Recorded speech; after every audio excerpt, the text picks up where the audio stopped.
got a rare video for you today, stranger. That's right. Resident Evil 4. We're going to be reviewing Resident Evil 4. Hooray! We're not going to be reviewing the remake because it's not out yet at the time of this recording. 3 weeks from now, going to be reviewing that too when it comes out. But I want to look at the original first to understand why this was one of the greatest games ever made and how it influenced literally the entire games industry of today. Even the bad stuff. Let's get into it. G'day, it's Kris. In order to talk about Resident Evil 4, we need to talk about the history of Resident Evil 4. There has been many versions of this game that have been released, and re-released, and re-released, and even in the development stage, there was many games that were scrapped and unscrapped and then scrapped again, and they even had several directors swap back and forth. Finally, we get the director Shinji Mikami, who finally comes in and makes this gem of a game that we all have today.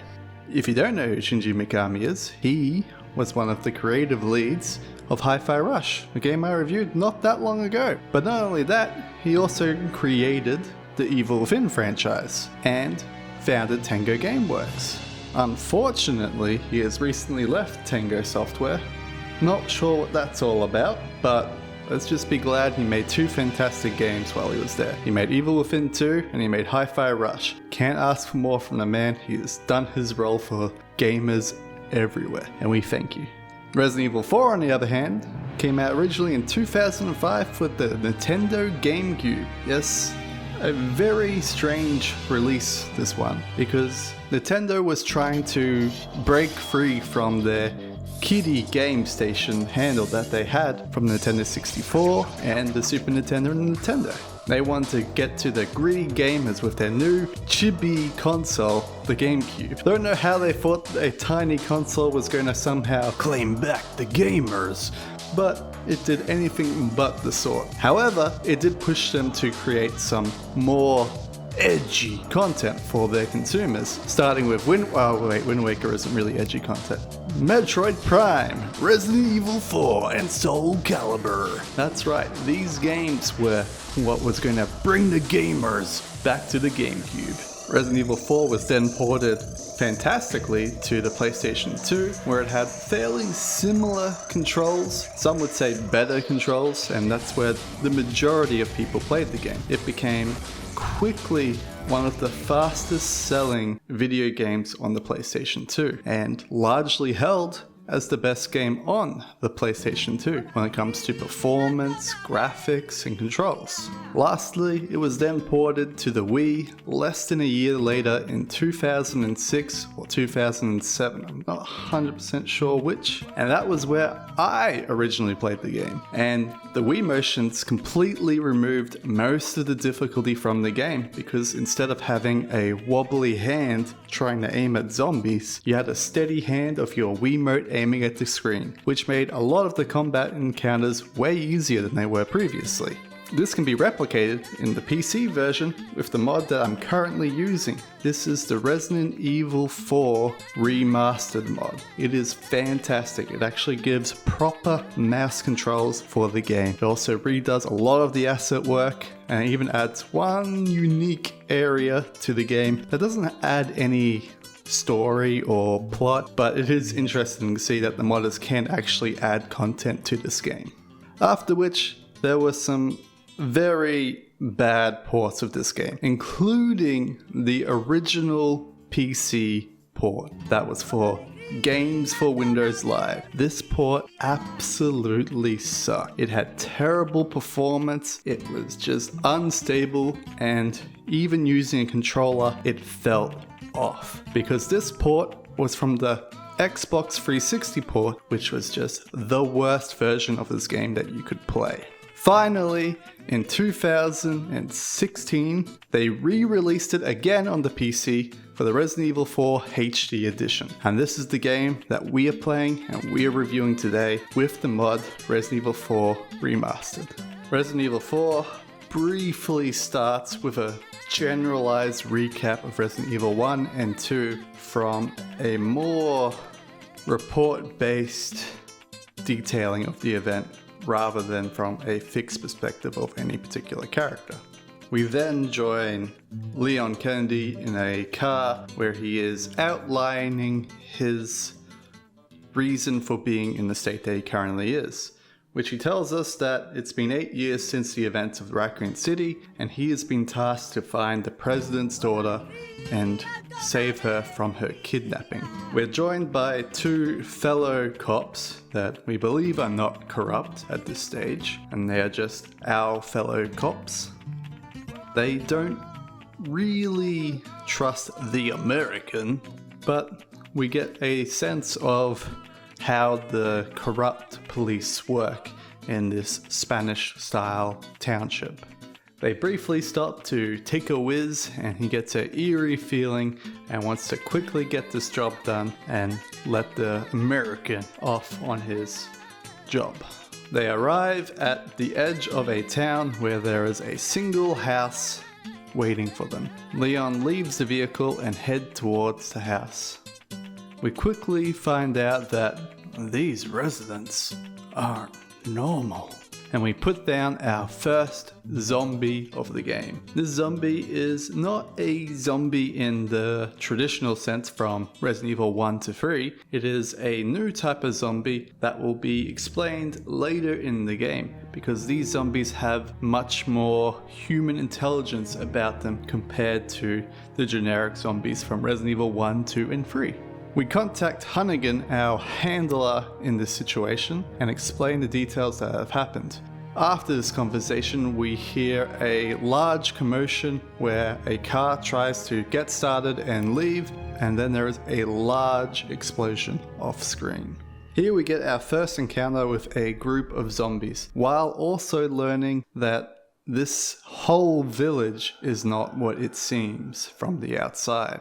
We dispatch these zombies very easily, and we can enjoy some of the fantastic heroic exploits of Leon jumping out of a window, unnecessarily violent. Further down the road, we come up to some signs that to us have no meaning but will soon. These are trap signs that tell of a danger ahead that we should be careful of. In this next area, we see a dog that has been caught by a bear trap. We have a choice here of whether to help this dog or just walk away. If we help this dog, we'll get a lovely cutscene later. You should help the dog, always help the dog. And if we don't help the dog, well, we don't get the dog cutscene later.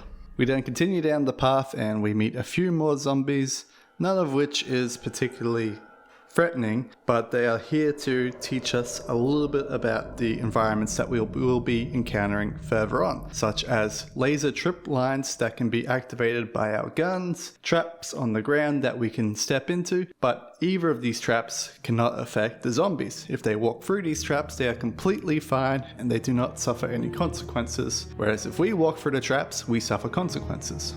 At the end of the hill, we see a bridge, and at the other side of the bridge, there are a few lounging zombies. This is where we really 100% now know that these zombies are absolutely not like the zombies of the past, as they have all intent and emotions behind their movement and clear thought behind their actions. Whereas zombies typically just run directly at the character, whereas these zombies run away from the character and instead are going off to warn other zombies of the incoming character, Leon S. Kennedy. The American. Here we encounter the village, the main town center of this residential area. We see a lot of farm hands going about their business, just general day-to-day stuff.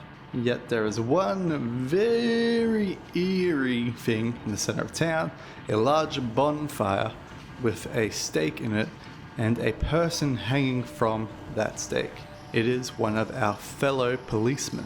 We head into the village, quickly get spotted, but this is one of the rare opportunities where we get to see villagers going about a natural progression unit. These NPCs have their own sort of work cycle that they go back and forth, showing that when they're not eating the flesh of other humans, they go about their daily lives much to the normal as they did beforehand.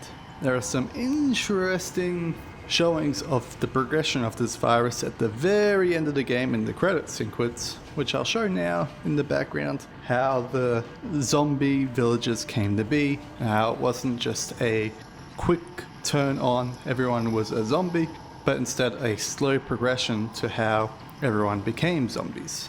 They continue doing their tasks even though they don't need to do their tasks anymore, more out of respect of what they were rather than what they are now. Once the zombies, which are called granados, spot us, they all go into attack mode. They are now seeking out to destroy Leon's life. We have to defend ourselves in what is probably the turning point of the whole franchise, as this single gameplay section shows how progressed the game has become, because all games before this followed a pretty set path in how the events happen. A zombie would slowly walk at you, you wouldn't aim directly at them, you would just aim near them and hope the auto aim would hit them, whereas in this game you can actually aim specific parts of body parts. You can aim at their leg to make them go down to their knees, you can aim at their arm to make them drop their weapon, you can aim at their head to make them hold their head in pain, as well as do extra damage because it's a weak point area. This is legitimately the most important change to gaming history. The ability to target your shot instead of just hitting an enemy. Instead of like an RPG where you just press attack and it attacks for you, you're now actively participating in the RPG where you're aiming and choosing your own choices. The fight continues for a while until the chainsaw zombie comes out. This is Dr. Salazar, and he is probably the most iconic enemy in Resident Evil 4. He has a sack over his head with 2 holes chopped out for eyes, and he wields a chainsaw and one-shots you if he gets close to you. He is a scary motherfucker. Once Dr. Salazar comes into the picture, we now have to change up our tactics and how we defend ourselves. No longer can we rely on the zombies coming towards us, because if the zombies get close, we can get one shot killed by this incredibly strong enemy. So instead, we have to get smart and avoid the zombies, which gives us 2 options to defeating this village trial. One, we can run away from the zombies and outrun the clock until the zombies leave when the bell chimes, or we can choose to stand our ground and fight until the zombies leave from the bell toll. The way I usually do this is I head into the house where we get the cutscene of Dr. Salazar coming into the picture, and I quickly block the windows downstairs, head upstairs, get the shotgun, and stand my ground for a little bit until Dr. Salazar comes up the stairs, either by the ladder or the roof, and comes into the upstairs area. At this point, I quickly jump out the window and head to the building at the other side. At this building there is 2 doors. One you go into, no problem, the other one has a lock, so I quickly break the lock off the other door, allowing me a brief escape point if I need it, and stand my ground here. Once Dr. Salazar or any zombies come through the door, I blast them with my shotgun, giving me a chance to breathe and throw grenades at them. This is a very efficient way to handle this conquest. The combat is stopped by a bell sounding, and we get one of the most iconic lines that Leon ever says, and we get our title scroll of Resident Evil 4. The game has now officially begun.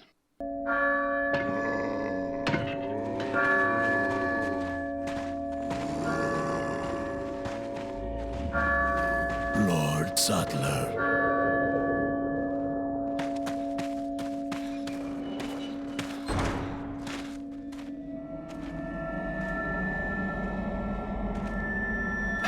Where's everyone going? Bingo?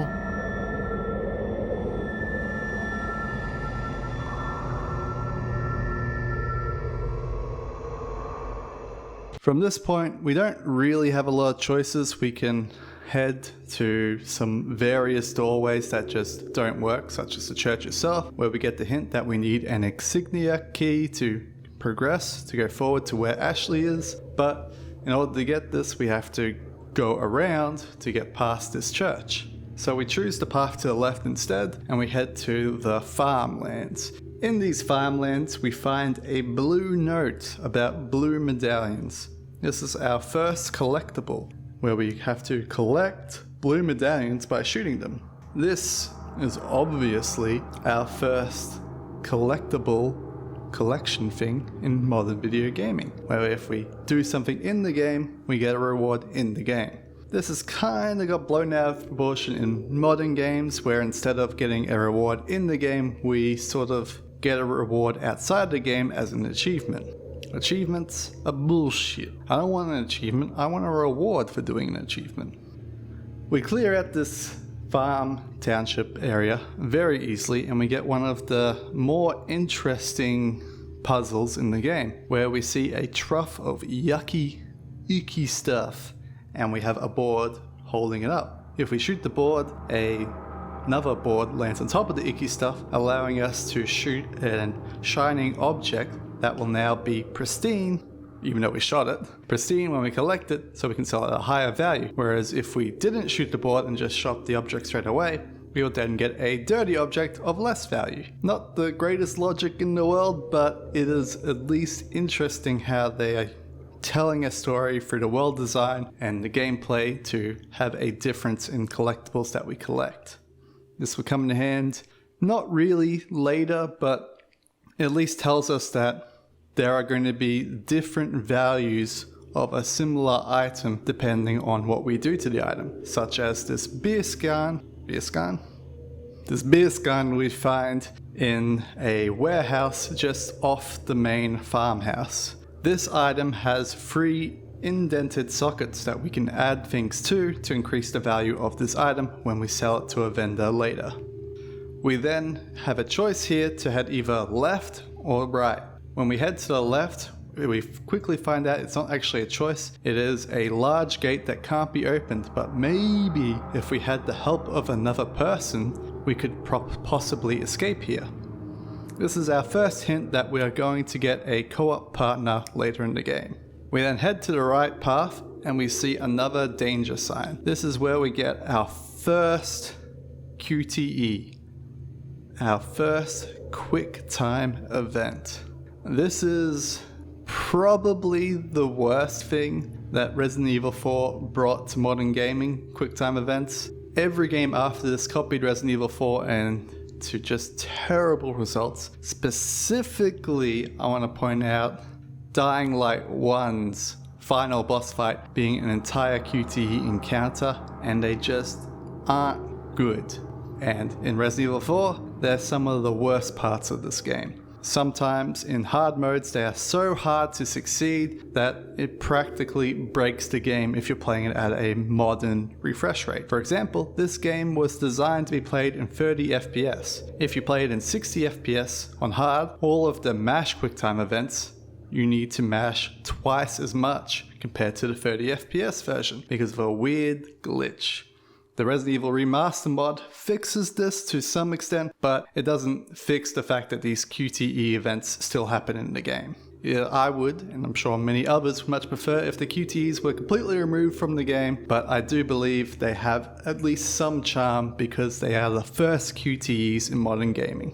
Once we run away from the boulder and survive, we have to head towards this cabin in the back of the woods. Defending this cabin in the back of the woods are a bunch of assholes. They light dynamite and throw it at you from a window. We get our first real unique monster that we can now deal with. We have 3 ways of dealing with this. 1, we ignore them and hope they don't hit us with the bombs. Not really a valid strategy. 2, we can try and disable them when they have the bomb out to prevent them from throwing it at us. Or 3, we can hit the bomb itself and it explodes in their hand.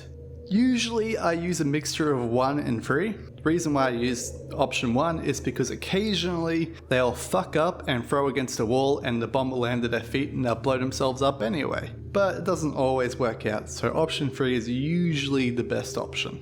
Once we successfully clear this section, or avoid the section, we head inside the cabin in this woods. In here we have a few laser trip mines that could explode in our face and do damage to us, or we could just blow them up and not deal with it. Once we get to the back of the cabin in the woods, there is a cupboard that is shaking, and inside this cupboard is Luis. He is a biological scientist and he has been attempting to escape the village for unknown reasons. After meeting with Luis and having a very brief talk with him, we are manhandled very hard by the chief of the village, Chief Mendez.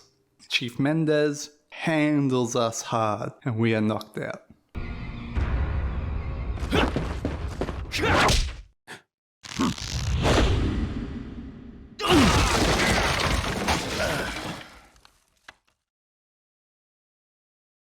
It's at this point I feel I should give everyone clear and proper warning. I'm going to be spoiling the entirety of Resident Evil 4, and this could mean spoilers for Resident Evil 4 Remake. Although, from the trailer that I've seen, it seems like they have tweaked the story a little bit. Luis has a much larger role, and a lot of other differences. Needless to say, that has absolutely nothing to do with the fact that I'm going to spoil the rest of Resident Evil 4.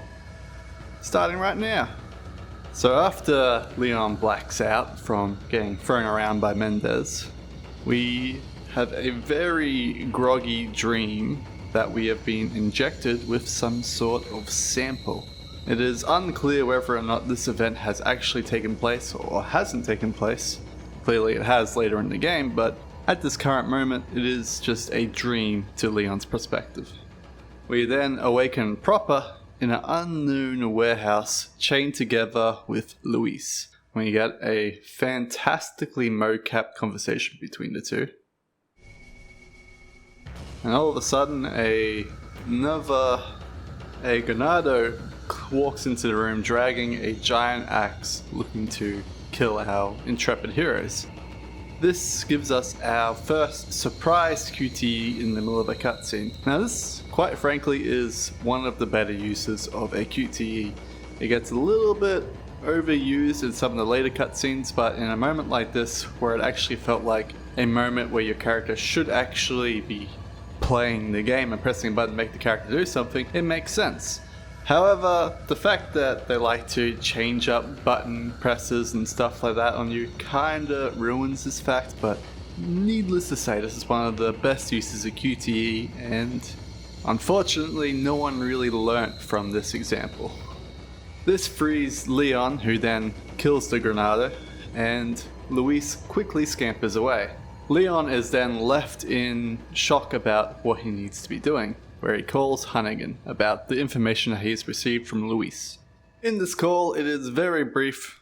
It's more just recapping the story for those who are a little bit slow on the uptake, just clarifying what the goal is for the player currently. And this happens a lot with most of the Hunnigan calls and the various Leon and someone else calls. We then attempt to leave the cabin, where we are greeted by a strange man in strange garb.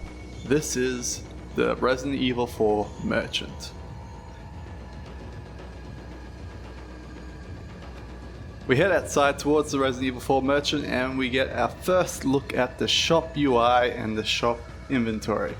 This is a real good chance to really talk about the attaché case and how it works. The attaché case is essentially a case that Leon carries with him, although we don't actually see it in world. We just assume that he has it like strapped to his back somehow, and then in the middle of a fight he whips it out and scrunches through it and then shoots a guy, and everything in the world stops while he does that. He has a weird the world stop right there. But this case can get bigger as you buy bigger attaché cases from the merchant, as well as it stores all of your ammo, all of your guns, and all of your health items. Now this is in complete reversal of how Resident Evil 1, 2, and 3 do it, where they make you hold a limited amount of items. Some are like you can only hold 2 ammo, 2 guns, and 2 key items, and then you're full. Whereas in this game, you can only hold a limited amount of stuff, but it's what you can fit in your attaché case. Most items are 2 dots, which means they take up 2 slots in the attaché case. This is usually your ammo, your health items like your herbs and stuff like that. And then there are items that take up 1 spot, and these are usually your more unique healing items, which are like the eggs and stuff like that. And then you have larger items. These can be fish, these can be your guns, these can be your shotguns, these can be your rocket launchers, and that's it. Fortunately for us, keyed items no longer take up inventory space. This was very annoying when you're trying to play Resident Evil 2, for example, where you need to have the key for a door in a specific area, but you couldn't currently hold that item, so you put it away, and then by the time you get to the door, you realize you actually need that item. You have to go back to an inventory box to get that key item, and then go back to the door, and just waste a whole bunch of time. Whereas in this game, when you pick up a key item, it goes into a key item store spot. Now this is very important because the section immediately after the Resident Evil 4 merchant is a new encounter. Now this is the cliffside encounter. It is very similar to the village encounter, except for there is no Dr. Salazar to chainsaw us up. And our only goal is to either defeat all the zombies or complete the goal in the area. Now the goal in the area is to collect 2 key items. They are 2 halves of a tablet that will go into a door. There is one at the top end of the complex and there is one at the bottom end of the complex. Now we have 2 choices here. We can either try and fight our way to these key items and then escape without killing zombies, or we can take our time and eliminate every single granado in the area and then get the key items for the door. This is generally the choice that everyone has to make in Resident Evil 4 is, do I stand in my ground and fight, or do I choose to take my battle elsewhere, which means run away. Once we have the 2 tablet items and we go through the door, we are now inside of a storage warehouse where we get our first really cool sort of foreshadowing of an item. We enter the main doorway and we see through a gap in the wall an item shining on the wall. And we have no idea how to get this item. All we know is there is an item there, which makes us think that there is treasure and there are important items throughout the land that will be hidden in secret areas. And we then head through the warehouse. We fight a few granados, some that are throwing grenades, some with traps in front of them. We have a hide action that we can do to prevent grenade damage taking damage to us. I say grenades, I mean dynamite. And we have lots of fun, interesting combats here until we get to the end and we realize we never found the item. So we backtrack through the area and we find that there is some boards attached to a wall that we can actually destroy. Once we destroy these boards, through the wall to where we first saw this item, and we can collect this item. Now this is just a treasure, but it is a treasure that has 3 slots, which means we know that this item can get more value as we add more slots to it, or more trinkets to the slots. Now this is where we get some of the more lexical design of this game, where they have various red, green, yellow attachments for these objects, but they don't exactly explain why they need different type of jewels. For example, the beer stein needs cat eyes, whereas this fancy mask needs jewels. And the reason for this is completely no idea why. They could just made them all red, green, yellow, red, blue, yellow jewels. Or is it red, blue, green? Either way, they could have just made it clear that they're all the same item and we can attach it to any item that we want, instead of having it more complicated that we have to find specific ones for specific ones, which means if we don't find all the colors for one, we just feel bad because we missed something that was probably like 3 maps back. Which brings us to something else that we could have bought from the Resident Evil 4 merchant, which is the treasure map. Now this treasure map shows us where every single treasure is on the map with a little star, which means that when we do, or if we want to backtrack, we can backtrack to get the treasures that we missed. After the encounter in the cliff face and the warehouse, we head into a sewerage area. But what's more important is when we head into the water in the sewage area, there is fish wriggling about. Now in most games, you see a fish in the water it doesn't really have any connection to the game. It is just a little graphical flourish of the game. But in Resident Evil 4, every single creature that you see, you can actually do damage to and kill, including some of the light sources throughout the game. Now, this isn't super expanded upon, but it is still very interesting how they're choosing to have proper design elements for every single thing in the game. For example, every single cow in the game you can kill. Every single chicken in the game you can kill. Every single bat in the game you can kill. But you can't kill dogs. Now, this is a very odd choice, but unless the dog is infected, you cannot kill the dog. Because there are some dogs in the farm area that I would have maybe shown you in some of the gameplay, but I'm just going to show you now that you can't do diddly squat to. I shot the shit out of them thinking I could kill them for fun, but you can't. Of course, I'm a monster for wanting to kill all the animals, but it's because there was an environmental detail that I noticed in the village area that I wanted to see how far it expanded. And it expands into the sewer area where there's these fish wriggling about. You can actually kill them and then you can eat them to regain health, or you can carry them in your attaché case to a merchant to then sell to gain small monetary value. After heading through this cliff area in a warehouse, we end up in a path that leads to a manor house. Now, this is the household of Chief Mendez. It has a weird insignia puzzle on the back door. We solve the puzzle, we head inside, and we are attacked by Chief Mendez. And for some reason, he doesn't cruelly defeat us like he did before, because we are now infected, and it's now confirmed to Leon that he has some sort of connection to these creatures now, that they are kindred in some way, which is why Chief Mendez doesn't outright kill Leon. You carry the same blood as us, it seems. Nevertheless, you're an outsider. Just remember, if you become unpleasant to our eyes, you'll face severe consequences. If we head back into the room that Chief Mendez was, we can get an extra cutscene where a lady in red shoots Chief Mendez and then Chief Mendez chases the lady in red.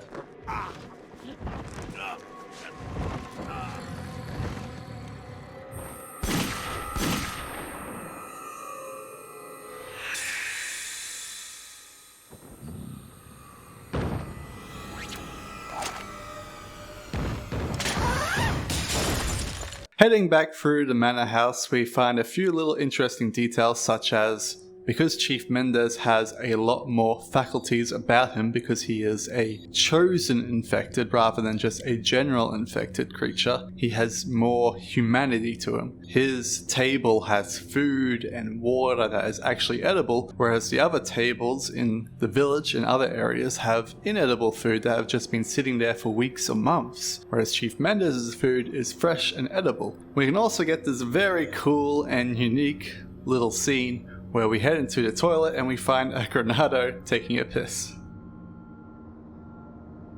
Once we head outside, we get another encounter with Dr. Salvador and his cronies. We defeat them again and head down the path and continue onwards. There is a few more villages in the way, but it's not really a big deal. Now, with the insignia key in hand that we have gained, we can now access the church. And once we head inside the church, we find that there is a secret passage from the church that leads into a tunnel. In this tunnel, we find the Resident Evil 4 merchant again, and he tells us about the blue medallions and that if we destroy 10 of the blue medallions, he'll give us a gift. We continue up through the tunnel into the graveyard. Now, this graveyard is a puzzle graveyard in a manner of speaking. If we head behind the church where we suspect Ashley to be captured, there is a little puzzle to get a cat's eye. This puzzle is solved by looking for all of the gravestones that have the two connected gravestones and a symbol above it. Once we then go back to the little puzzle thing, we then put in the same symbols and we get our cat's eye reward.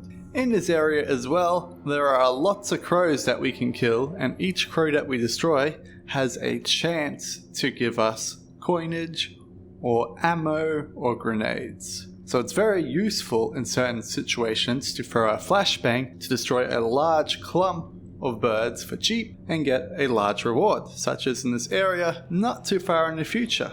But as we head towards this area, we get a call from Hunnigan telling us that we should be checking out the church because that's where we believe Ashley to be, instead of just going off past the church. This is more of a sort of telling the player that they need to actually check out the church instead of going ahead. So we head to the church and we find that it's locked, and then we continue onwards. We have a rickety boardwalk section here where we get another cool gameplay detail. When we shoot a ganado near a ledge, they will fall off the ledge. Now this prevents us from getting the ganado currency, but instead we only use one bullet per granado instead of using several, or in my case I usually just shoot them in the knee and then kick them down and slash them with the knife. After heading through this boardwalk, we get into a large open area where there's a bunch of crows where we use the flashbang technique in proper use. We also have this large wooden door structure, and if we head towards the large wooden door, we can hear breathing behind it, and we can even check on it with Leon. He remarks that there is breathing behind this door. Now behind this door is an El Grande, but we are not going to be fighting this right now. It is just interesting that they have this little detail here for us. We head on through the path, and we can either choose to go immediately to our right or straight ahead. If we go to our right, we get another Resident Evil 4 merchant shop. When we continue on the path, we then head towards another warning sign, and we get the same QTE event we had before the shack at the back of the woods, which means we have to run away from another boulder. Leon finally gets the connection that, hey, those signs actually mean danger ahead. He's a bit slow on the uptake, this Leon fella, but he gets there eventually. After this point, we no longer get the ability to check the signs to say, oh, danger ahead. We just assume, as both the player and as Leon, that, oh, there's danger ahead, and we just move on as if there was danger ahead.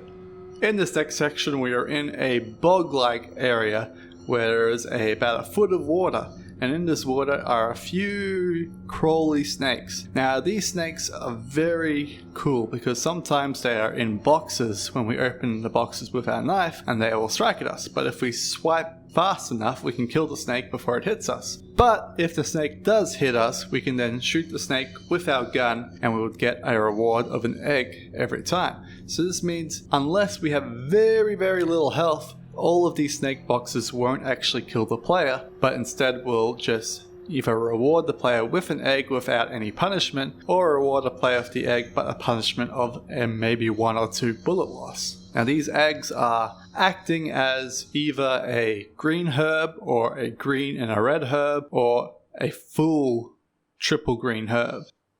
There are obviously white egg is green herb, brown egg is 2 green herbs, and gold egg is 3 green herbs.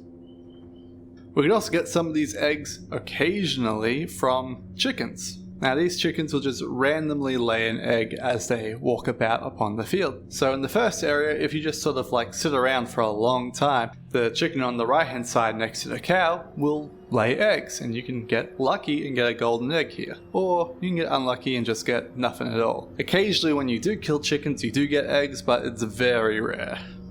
Heading through this bog area is rather simple as long as you avoid the wire explosive traps and don't overextend yourself, and always give yourself plenty of room to run away and remaneuver when the ganados attack you. Heading through this swamp area leads us to the lake. This gives us a really cool design moment. We have this long path ahead of us that clearly looks like we should just keep going forward, but there is also a path to the right, but it's hard to see. We head forward to the top of the cliff and we get rewarded with a cutscene, but if we head to the right straight away, we would not get this cutscene and would continue on with the game. However, after this cutscene, which shows us the Del Lago,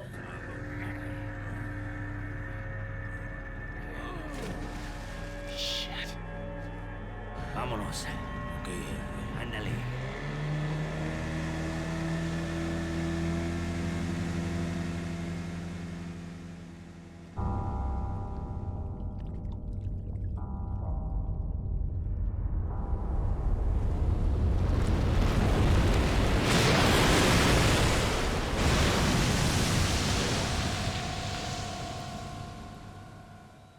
it also conveniently, when you're looking down the hill, it's much easier to see the path that was originally to the right is now to the left, and it's much more obvious because of the perspective that we are now looking down the hill. It's a really cool bit of design that just leads the player really intuitively. We then get a cool interaction that I don't think any other game ever has done, which is where if we walk out on the wharf and we can see the fish that we know that we can kill and eat, and we then attempt to shoot at these fish to kill them and then grab the fish to eat later. If we shoot enough times, the Del Lago will attack and instantly kill the player. This is such a cool interaction that just doesn't happen in most games. We then head onto the boat into the middle of the Del Lago, hoping to get to the other side of the lake in order to continue progressing the game, but we are unfortunately attacked by the Del Lago and we get our first boss fight in the game. Now you could call the Dr. Salvador fights boss fights, but they're not really, they're just more of a mini boss sort of thing, whereas the Del Lago is a proper boss and it's a completely unique combat situation than any other situation. Instead of you actively moving your player, you are now just guiding a boat either left or right as it gets dragged around by the Del Lago, and your job is to avoid hitting lumps of wood in the water and attempting to throw your fishing spears at the Del Lago in order to kill it. Occasionally the Del Lago will submerge underneath the water and re-emerge in a place that we don't know, and it's a really cool sort of like time crisis sequence. After defeating the Del Lago, we have to do another QTE, which is unfortunate because in a lot of cases if you fail this QTE, you didn't have to start the entire boss fight all over again. There are other QTEs in this boss fight, such as if you do hit a tree stump that's floating in the water, or if the Del Lago hits the boat, you get knocked out of the boat, take damage, and you have to then do a QTE to get back into the boat. But once the Del Lago is defeated, the QTE has been defeated, we head across to the other side of the lake.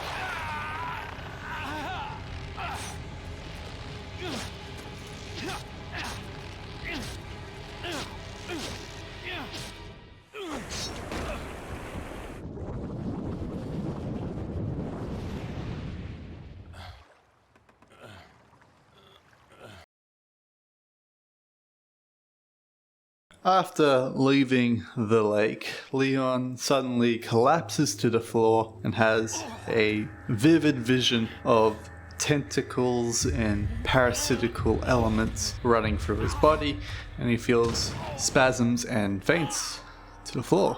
Now, we're still not really sure if this is a real disease or not that's affecting Leon, or if it's just all his imagination, but it lends credence to the fact that he is definitely no longer right in the head, which is why you're going to find a lot of instances throughout the game where Leon is a lot stronger than he was at the very beginning of the game as his body gets more powerful from the parasite. But in turn, Leon is losing control of his own faculties and is more pliable to manipulation and outright control by the various villains in this game. After leaving the hut by the sea, we have a sort of choice here. We can head back out to the lake and backtrack through the game, and if we do this, we will meet up with the shopkeeper, and we can also farm for fishes without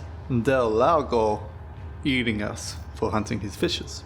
This is a pretty good spot if you want to farm for a few extra pesos, but for the most part you don't really need it. Maybe in professional mode you can get some cheaper upgrades here or not, but it's not super necessary. We head on out and we go down the only obvious avenue by foot, and we get a very interesting cutscene now that it is dark outside. This man has bleeding red eyes, and when we shoot him, a parasite bursts out of his head. So this is a huge hint to everyone that the parasites are weak to daylight, which means when it's daytime, you're going to have weaker zombies fighting you, but when it's nighttime, we're going to have much stronger zombies they're going to be fighting. And unfortunately for Leon, the rest of his events that transpire during Resident Evil 4 is at nighttime. So he's going to be fighting stronger parasites the entire time.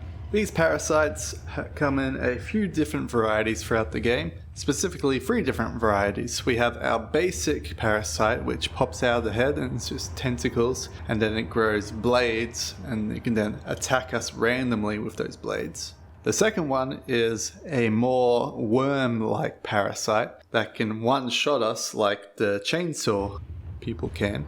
And the third one is an acid-spraying, more spider-like parasite. Each of these have their own positives and negatives to them. For example, the first parasite, when it's on the ground, it is very deadly and you have to be very cautious. But when it's standing up, it's still very deadly, but it's more manageable.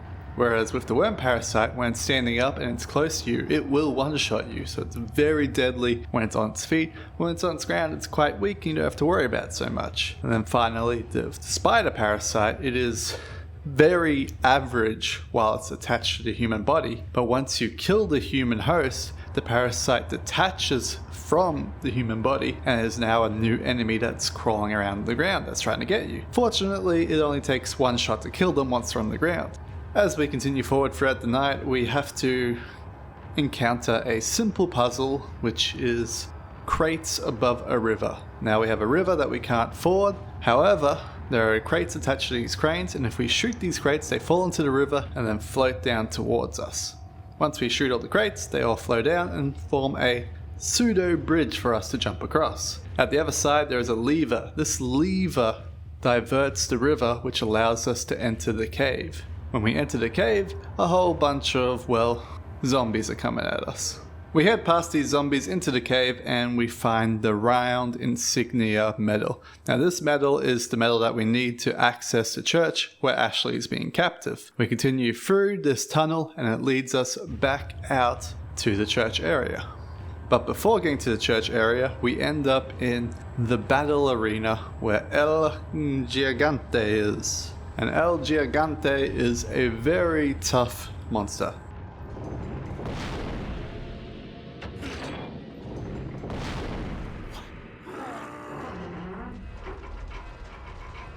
¡Rápido! ¡Rápido!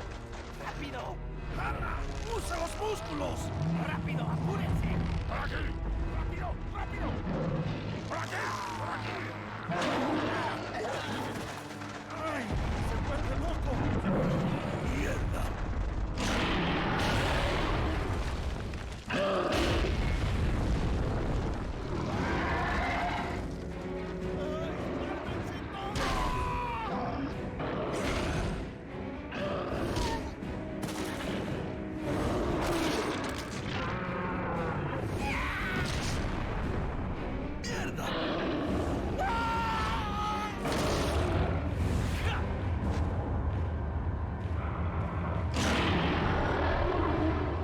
This is not really a boss monster, but in a lot of cases it's used as a boss monster.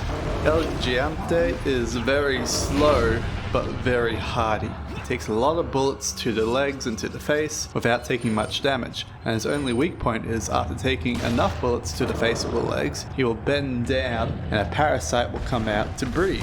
When the parasite is out of the body, it is now vulnerable and we can attack it in 2 different ways. We can attack it with weapons directly using either the shotgun or the rifle or the pistol, or alternatively we can jump on the back of El Gigante and slash it with our knife. This is a QTE event that does more damage based on how much we spam.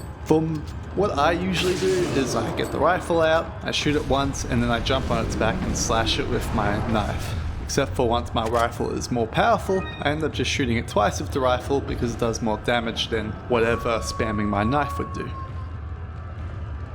Hey, it's that dog. In this fight, we re-encounter the dog that we saved at the very start of the game. This dog is remarked as, "Oh, it's that dog." This dog then distracts El Gigante and gives us a chance to more easily damage El Gigante so that he will bend over and reveal his weak spot. After defeating El Gigante, the dog goes on its merry way and we have the spoils of victory. Now I want to point out something very interesting in this room. It has a yellow, red and green herb. When we combine the yellow, red and green herb, we get a full heal that also increases our max health. This is important, but it's not what you have to do every time. You can just combine yellow and green and you'll get maximum health increase. It doesn't have to be yellow, green and red. But it's cool that they actually did something different with the herb system in this game, rather than just always being green, green, green or green, red. They actually added a new twist to the formula to make your character stronger by using the yellow herb. We continue back along the rickety bridge path that we went on before. There are no zombies in our way, but right before the church, there are 3 dogs, and these dogs are not your regular dogs. They are parasitic dogs. Now they have a very annoying attack pattern where they will attempt to dodge your aim, and whenever you attempt to reload or back up, or even after you fire your shot, they will take advantage of your downtime. Now this is one of the only enemies in the game that really focus on being aggressive while you're being defensive. Whereas all of the other zombies tend to be aggressive while you're also aggressive. They don't tend to take advantage of your moments of weakness. They just sort of just charge at you. Whereas these dogs, they charge at you smartly. Very strange. However, when the dogs take enough damage, they have a parasite burst from their back. Now, once the parasite bursts from their back, they are actually more weaker than when they don't, because they are now vulnerable to flash grenades. When you throw a flash grenade to any parasite that's exposed, it does full damage to it instead of just doing 1 damage. Now what's full damage mean with flash grenade? Usually it means the parasite will die because it's very weak to sunlight, and the flash grenade is somehow sunlight in this game. It's a bright light. And so we head into the church using the round insignia, and we have to do a simple puzzle. It's not really worth talking about. And here we meet Ashley for the first time, the president's daughter. Get away! Calm down. Everything's going to be just fine. My name's Leon. I'm under the president's order to rescue you. What? My father?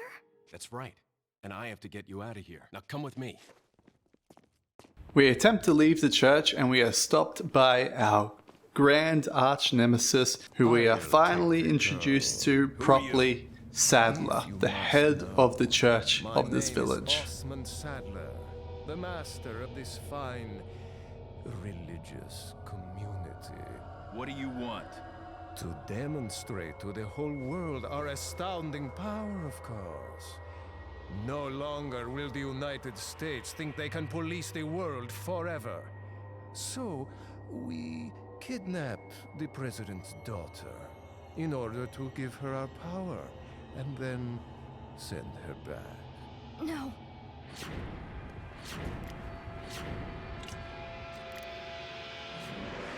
Leon, I think they shot something in my neck. What did you do to her?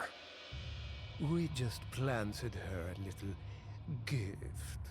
Oh, there's going to be one hell of a party when she returns home to her loving father. But before that, I thought I might bargain with the president for some donation. Believe it or not, it takes quite a lot of money to keep this church up and running. Faith and money will lead you nowhere, Sadler. Oh, I believe I forgot to tell you that we gave you the same gift. When I was unconscious. Oh, I truly hope you like our small but special contributions. When the eggs hatch, you will become my puppets.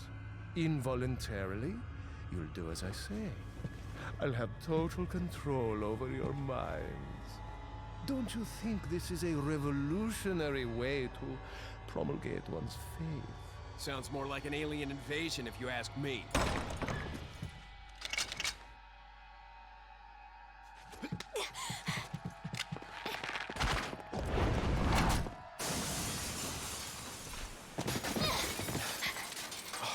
You okay? Leon, what's gonna happen to us? Now Sadler, he has the ability to control all of the parasites in the village, including Leon and Ashley, only once they have fully developed enough to take control of their hosts. While Sadler is certainly considered weaker than his brethren, his ability to outright manipulate and control his brethren is what gives him his true power as a leader of this cult.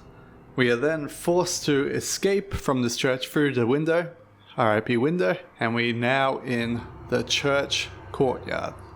Exiting the church courtyard, we get a pretty cool thing where we finally get a reason for having a co-op partner in this game. We now have to protect Ashley. Ashley has 3 different uses. One, she can be a distraction, which means you can leave her in a place where she is very obviously going to get grabbed, which will distract some zombies towards Ashley, reducing the threat on yourself.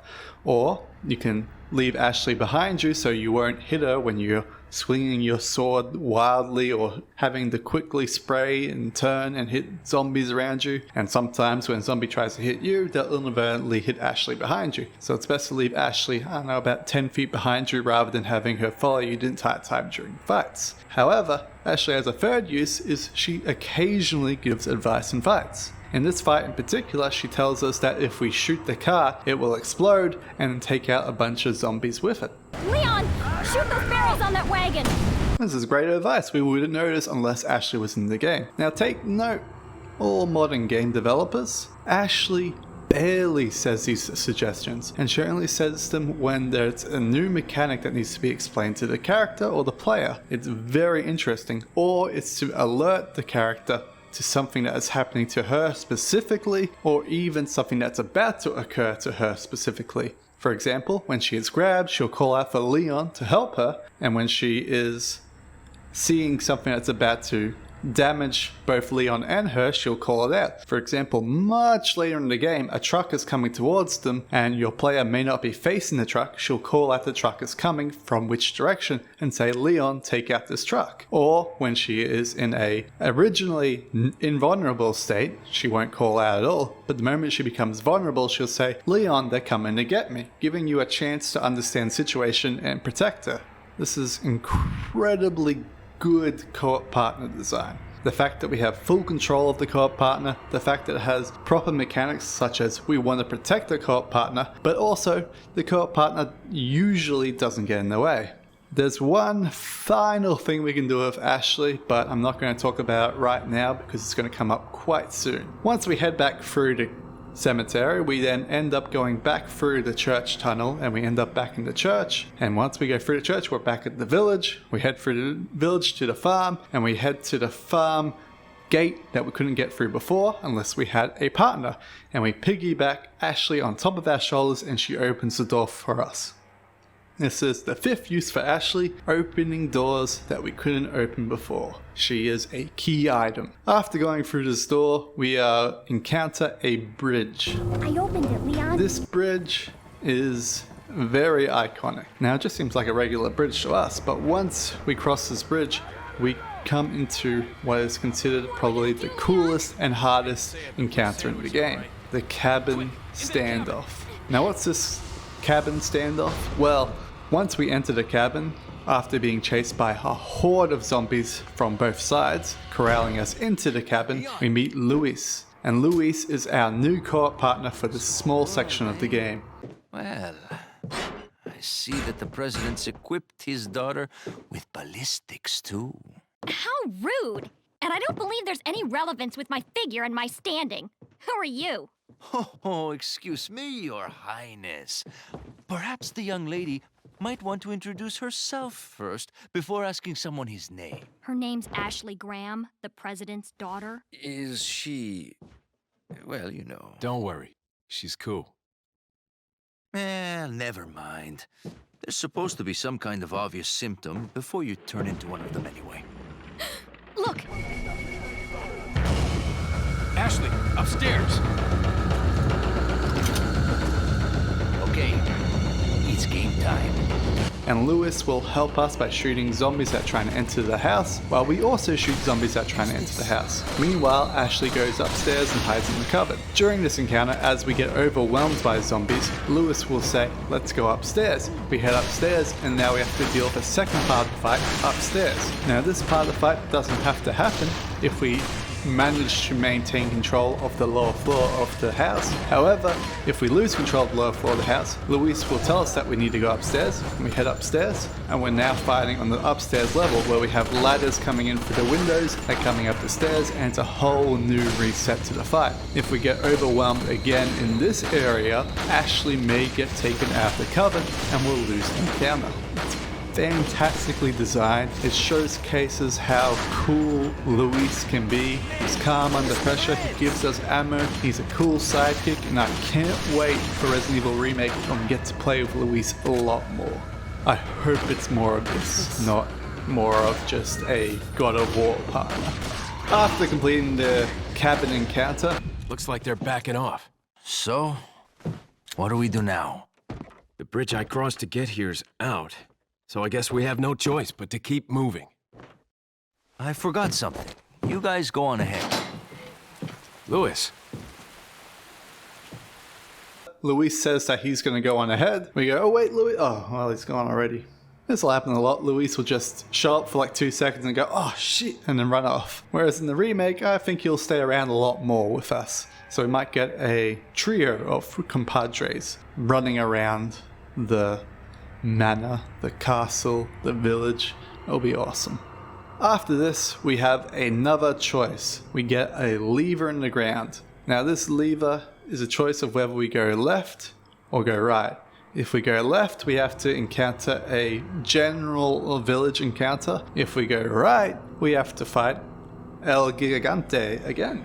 Now, the reason why it's cool that we have this choice here is because before we take this choice, there is a note that tells us about this choice and how it's designed, how they're like, we're setting up these defenses to stop the Americanos from getting any further. We head to the right first, and we verse El Gigante. In this El Gigante encounter, we have these giant walls in front of us that we have to get through, but they have been chained shut, preventing us from getting through. So we have to quickly whack the chains with our knife or our gun to break them open before El Gigante gets to us. To delay El Gigante, Ashley points out there are these boulders on the cliffside that we can shoot, and if we time it correctly, the boulder will land on El Gigante, stunning him momentarily, giving us an opportunity to finish breaking the chains and head to the next section. In this next section, there are 3 huts. Now, if we choose to ignore the 3 huts and instead fight El Gigante, we don't really have to worry too much about the encounter.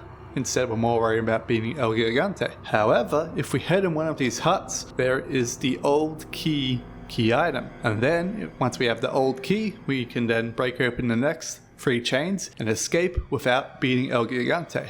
But, realistically, we're going to kill El Gigante. So once we kill El Gigante, we can then pick up the old key and proceed like before.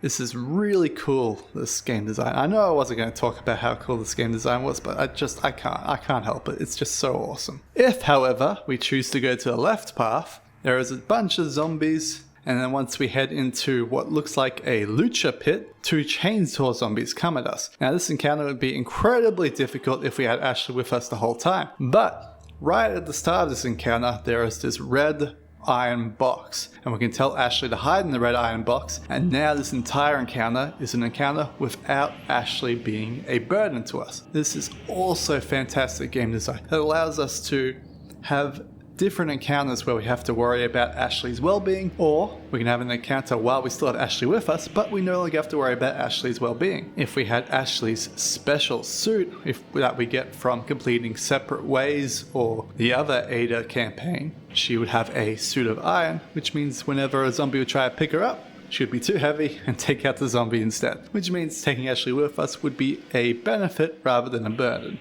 Again, really cool design. Once we beat the chainsaws, they give us a key, we can head through and we can then just rush out from the area. In this mod that I'm using, there is a special secret area here, which looks like this. I'm just showing it to you right now because I think it was cool that they made it.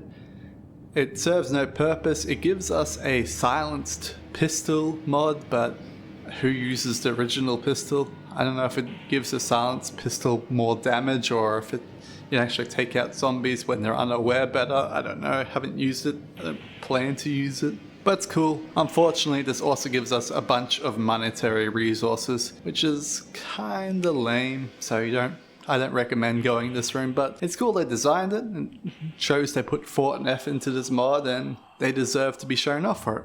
In this next area, we are then reunited with the merchant again, which will also give us some much needed resources and upgrades to our weapons. And we come up to a door with a red eye on it. Leon remarks, well, this is the only way out of this place. How does he know? He just does. But he also says that it's a retinal scanner, which gives us a hint that we need a red eye. Where have we seen a red eye before? Why? It is Mendez, which means we are leading to our first real meaty boss fight with Mendez. We continue on the path and we find a ski lift sort of thing, and we have my favorite moment in the game. As we're going down the ski lift, whenever we shoot a zombie and they fall off, we get Ashley giving us a fist bump every time. It's such a simple thing, but it just makes you feel real special. Having a girl just going, yeah, you're doing it. Just, I can't describe it. It's fantastic. It's so simple, but it's great. At the bottom of the ski lift, we head down the path and we find another warehouse at the bottom of the hill. In this warehouse is the Mendez fight. Now, You better stay outside. Ashley, go hide. Yeah.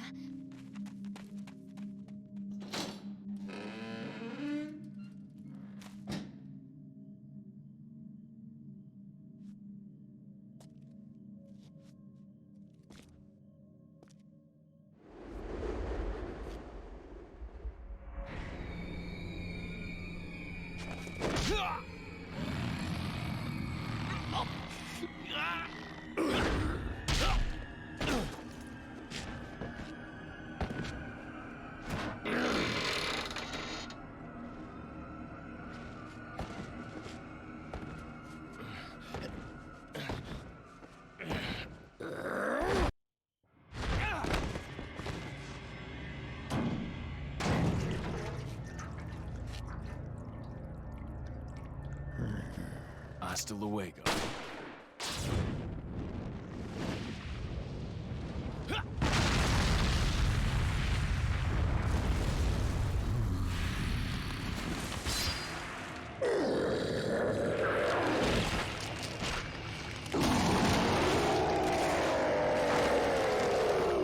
Mendez is fully infected with the parasite. He is an adult version of the parasite. He's had this for months. His body has completely changed with this parasite, giving him superhuman strength as well as the ability to transform under duress. And he is under duress in this fight, and he transforms into this weird semi-scarab-like being that we'll see later on gets reused.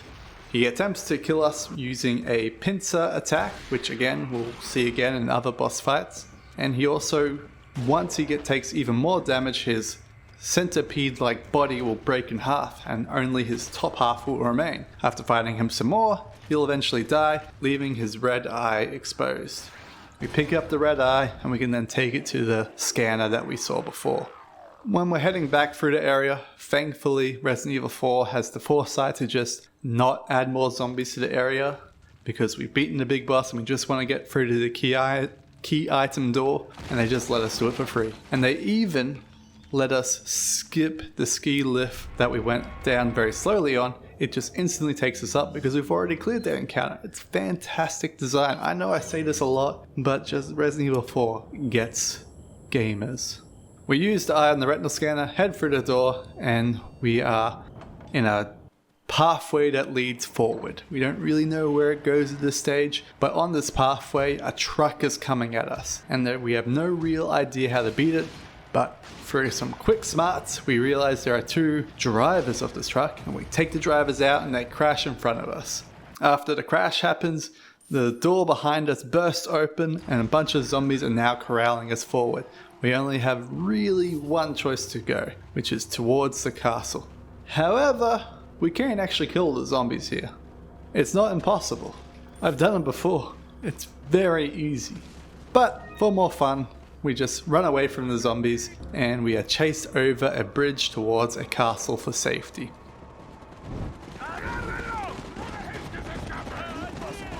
On the other side of the bridge. Yeah.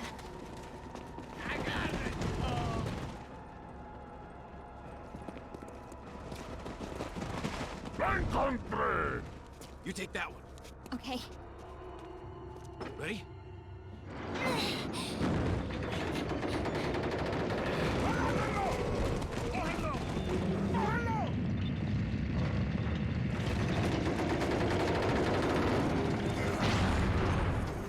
¡Maldito sea! ¡Mierda! Come on. Yeah.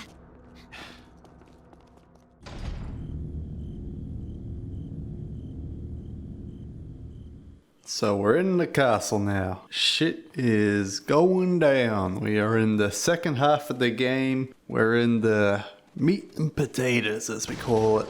And essentially what we need to do is go through the castle.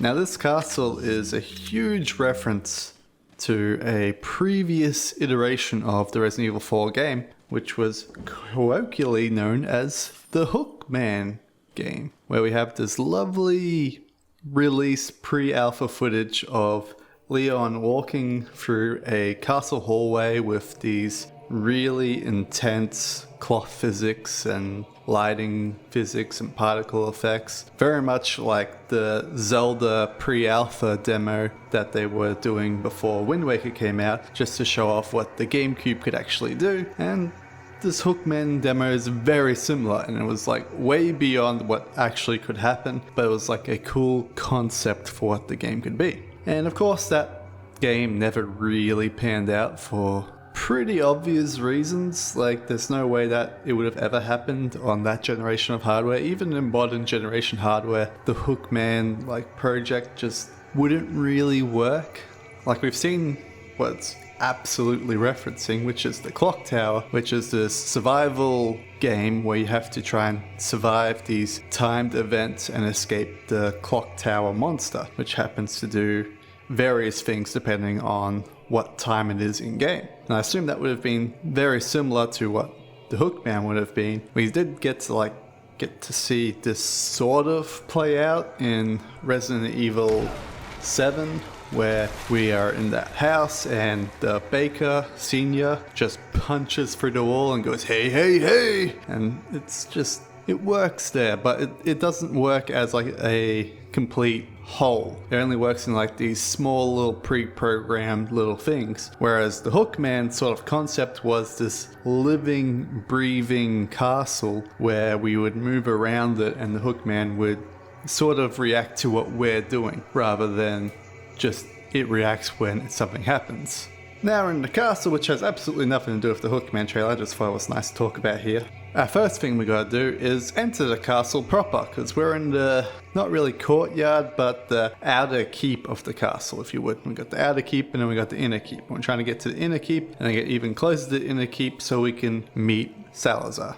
So initially we get to the castle inner gates proper, and there is these catapults firing down on us, trying to prevent our access to the base. And to access the space, we need to use a giant cannon. So what you should do logically is either avoid all of the catapults perfectly, which just is unrealistic, or you can take out all the catapults by shooting convenient explosive barrels next to them, or by taking out the people that operate the catapults themselves. Once this is done, you then head up to the lever, turn it on, bam, we get a cannon, we fire the cannon, and we have access to the castle. Inside the castle looks incredibly gothic and ornate. It has lots of shiny surfaces. Our objective in this room is quite simple. We need to grab the gold sword and put in the gold insert, and then grab the silver sword and put in the silver insert. And while we're doing this, we have to defend against these monks who are trying to kill us. Now the cool thing about these monks is they give us a new ability, the suplex, which is fantastic, and I'm glad to see it in the new trailer. The suplex is awesome! And then we continue on. Through this room we meet up with Luis again, and he tells us that he has something for us to use. Leon, Louis. I've got something for you guys. What? Oh, shit! I must have dropped it when I was running away from them. Dropped what? A drug that'll stop your convulsions. Look, I know you're carriers. You've been coughing up blood, right? Yeah. And you? Yes. Damn it! The eggs have hatched. We don't have much time. What are you talking about? I have to go back and get it. Let me come with you. No, you stay here with Leon. He is better with the ladies, I'm sure. Why are you... It makes me feel better. Let's just leave it at that. Classic Luis. After meeting Luis, we end up in the foyer room where we are greeted by Salazar. Salazar is a minion of Sadler, who is the Castellan of this castle, kinda lord in charge of the village. Salazar, the 8th Castellan of this magnificent architecture. I have been honored with the prodigious power from the great Lord Sadler. I've been expecting you, my brethren. No thanks, bro. My, we've got a feisty one. If you care for your own well-being, I suggest you surrender yourself and simply become our hostage. Or Mr. Scott, you can give us the girl because you're not worth a penny, I'm afraid. You can die. I'm never turning into one of them. Never. Got that right. But we're gonna find Find a out cure. in this story that Salazar was in meetings with Sadler, and in order for Salazar to gain full power over his family, he decided to work with Sadler in regenerating the parasite that is the main zombie creation in this video game. And by doing this, Salazar has been given the ability to have free will to an extent compared to the rest of the followers. He wants us to just hand over Ashley peacefully. Of course, we reject this notion, and we continue onwards. We reach this particular room where we have a jail cell. In this jail cell, there is a new monster type, a new mini-boss. It is called Kolmilos. I'm just gonna call him Prison Guy. Basically, Prison Guy has 2 giant Baraka blades strapped to his arms, and he has a giant leech on his back. He is currently blindfolded so that he can't actually see where you are, which means that you can direct him by using sound. Be that by running in a certain direction and then walking, so he goes towards where you're running, or by shooting these lovely placed bells in this arena. You shoot the bell, he goes bing bong, and he charges at the bell and stabs into the wall. Once he's stabbed into the wall, his back is exposed, allowing us to shoot him with the sniper rifle or the shotgun or the magnum. We don't have a magnum in this scene, so we're using a sniper rifle because that's our highest damage weapon.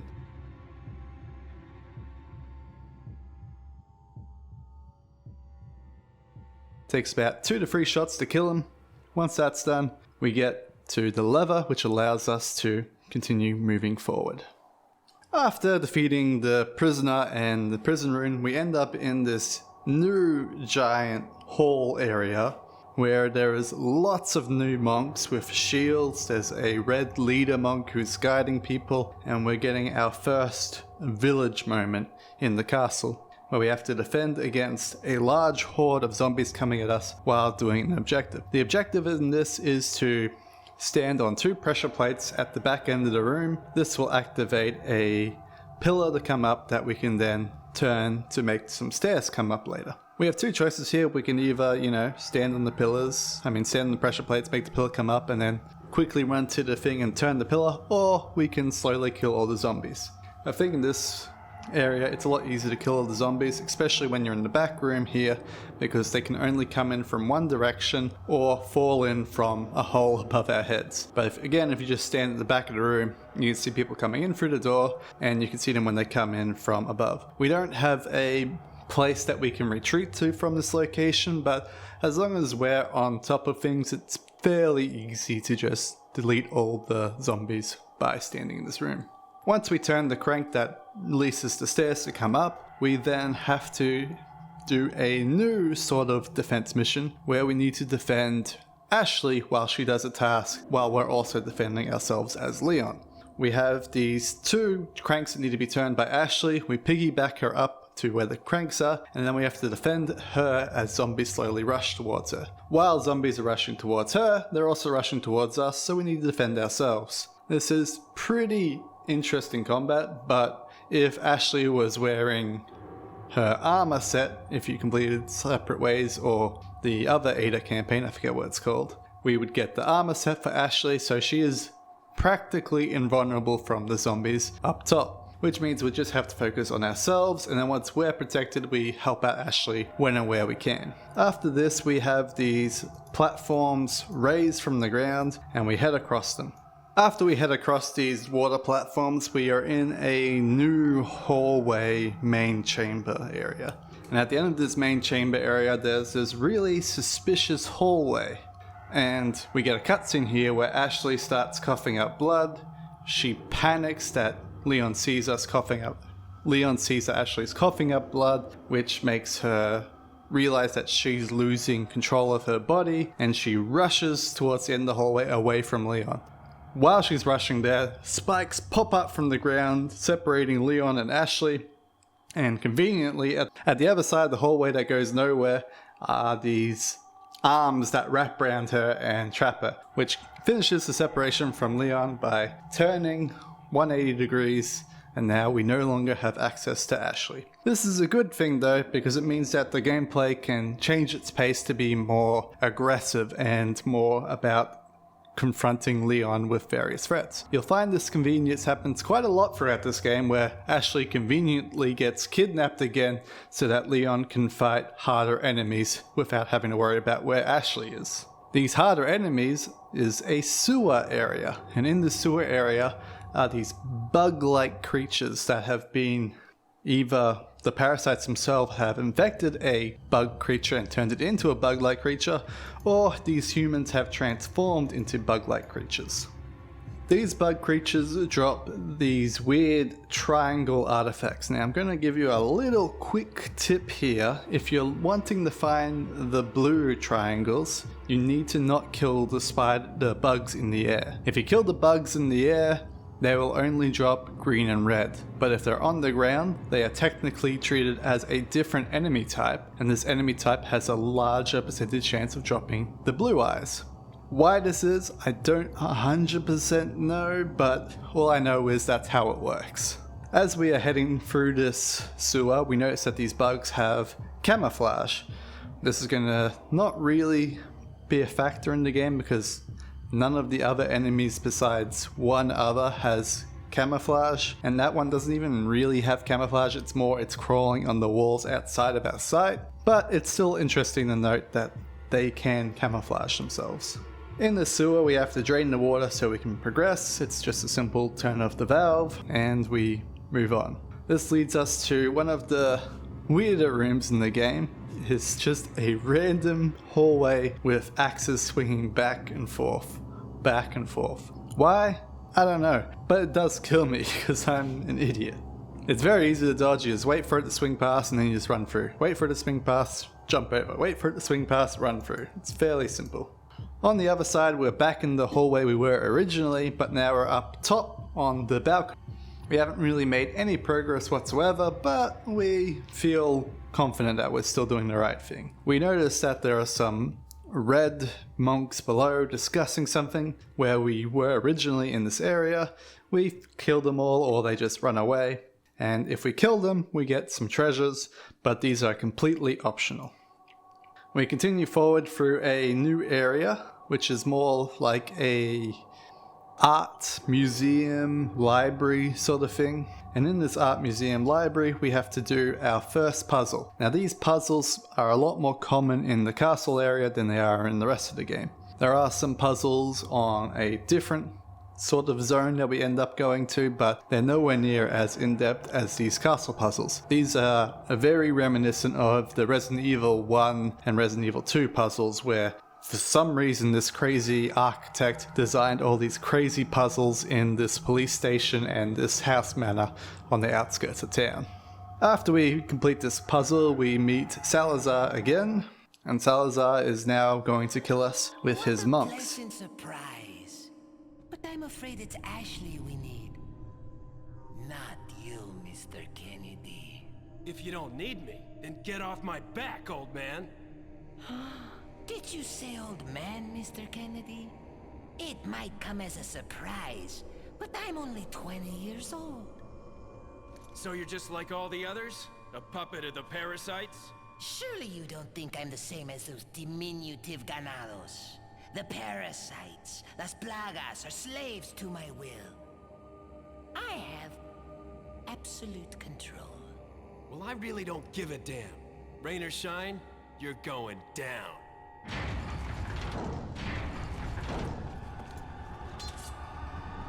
In this room, it's a much different sort of gameplay loop. It's not like the village or the other places where you're specifically trying to do an objective. Although there is an objective in this room, it's more you're trying to survive and just kill the enemies that you can. In this room, there are ranged enemies that have a crossbow gun and they shoot crossbows at us.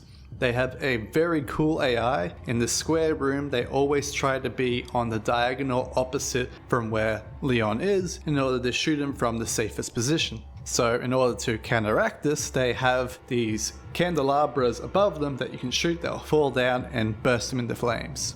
They aren't very good AI though. You'll find them bugging out quite a lot here. And you'll also find them do some incredible shots in between like 4 different pillars. Just incredible. After we are killing them all, we notice that there's a giant painting at the back of the room. And it flips up, and when it flips up, there are 2 men with a rocket launcher.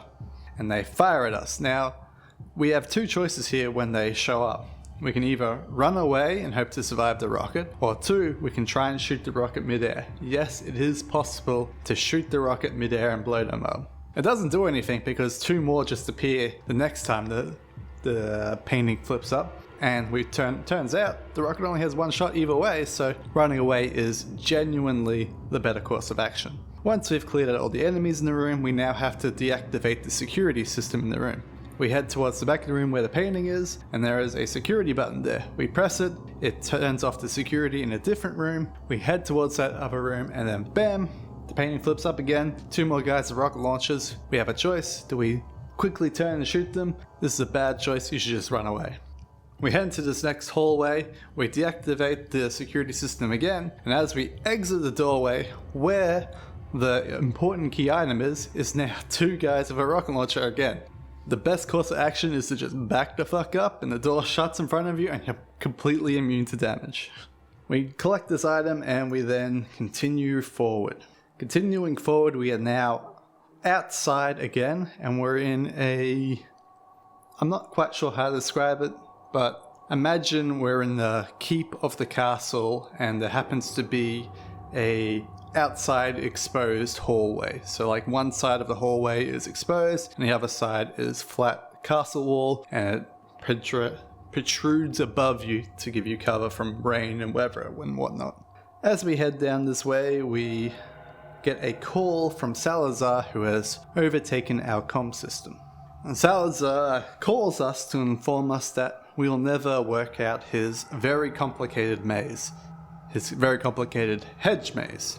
It's not that complicated. You just do what you should do in any maze, is put your left hand on the wall or right hand on the wall and just follow it around the maze until you've gone through every place in the maze. There is 1 or 2 caveats to this. In order to get the item in the center, you have to walk over the, I don't know what you call it, staircase and then a bridge to get the item. But for the most part, it's just right hand on the wall or left hand on the wall and follow it around. And what we're trying to get is 2 pieces of a tablet in order to open a door in a different area. In this maze is a bunch of zombie dogs. The same zombie dogs we met outside the church, which means that, well, Salazar's who's been experimenting on a lot of these creatures. He's the one that created these bugs, he's the one that created his bodyguards, he's the one that's been experimenting the most with the parasite outside of Sadler and one mysterious researcher. Once we beat the maze, we then have a fantastic encounter with the one and only Ada Wong. Put your hands where I can see them. Sorry, but following a lady's lead just isn't my style. Put them up now.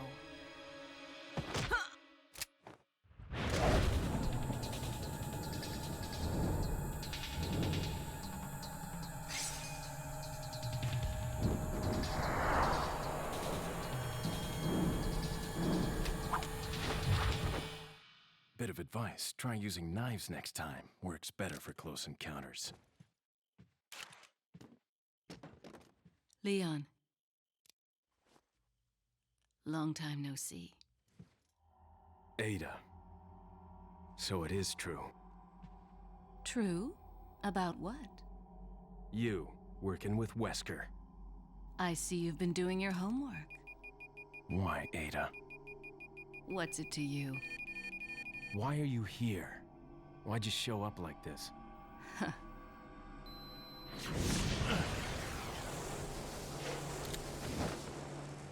See you around. Ada! For those of you who do not know who Ada Wong is, she is a recurring character in the Resident Evil series. She first showed up in Resident Evil 2, where Leon Kennedy also showed up. In this role, Ada Wong is a double agent, sometimes a triple agent, sometimes even a quadruple agent sort of spy character. Her role is to help Leon Kennedy out as long as it also serves her best interest. The moment that it no longer serves her best interest, she will betray Leon in order to achieve her own personal goals. Regardless of who her boss is or what her plan is, it is always to serve her own best interests. Why is she here in particular? Well, it is under the understanding that she is here to retrieve the sample of the parasite virus in order to be able to use this parasite virus as a bioweapon in other areas. Who is her boss? That's a much more complicated question, but to simply put, her boss is the corporation known as Umbrella, which was brought up at the beginning of the game as a corporation that has lost all its teeth and all of its power, at least in the financial sector, but it still has enough power in the underground to manipulate events to such an extent as it is right now. We then continue deeper into the mansion, or the castle, where we come across a interesting dining room which has a painting at the end of this little hallway, and it gives us a vague hint about what do we eat last. And you don't need to think about the hint at all, you just look at the painting and you can see one object in the painting itself is completely different to the rest of the painting. And you shoot that and it's the wine and it splats out like blood. This opens the door and gives us access to a room with a large chest. This is completely optional, you don't need to do this, but if you do wish to, you head into where the large chest is and a cage comes down around you and you are now trapped in this cage with one of the prisoners. The prisoners, of course, are those Baraka dudes with the parasite on the back of their body. Now, what you're meant to be doing in this engagement is shooting the lock to act as the bell sound in order to attract the prisoner into attacking a certain area of the cage. However, this is kinda the worst way to go about this encounter. The best way to go about this encounter is to throw a flashbang or a normal hand grenade to stun the Baraka prisoner monster. That way you can quickly break out of the cage by blasting the lock open, and then once you're outside the cage you are able to more easily shoot the back of the monster through the cage bars, completely turning this whole event on its head. When we continue onwards, we come into this new room where we have these twin rooms next to each other, and we have to activate a device in the first room in order to raise a platform up so we can reach the door to exit the room. However, if we continue around, we can see a cabinet that contains the missile launcher. Now, the missile launcher is the strongest weapon in the game. It one-shots any target, including the final boss. But we're going to use it very differently than killing the final boss. We're going to use it to delete one boss encounter. Instead of dealing with the boss, we just eliminate it with the rocket launcher. However, the rocket launcher takes up a lot of room. In order to hold the rocket launcher, we need to upgrade our attaché case size as well as remove various items from our attaché case in order to, hold the rocket launcher. So we now have a real interesting gameplay dilemma. We have this super awesome one-shot weapon, but we can't really wasted. But the longer we hold it, the more burden it's going to be on our storage, which allows us to have more healing, more bullets, and more other weapons that can actually be used on regular enemies. Now personally, there are two places where it makes sense to use this missile launcher. For me, I like to hold it a little longer to use in the second place, but the first place you can use it is going to be coming up quite soon. We progress past our new merchant location, and in this next room we are invited to a fantastic cutscene that brings the demise of Luis.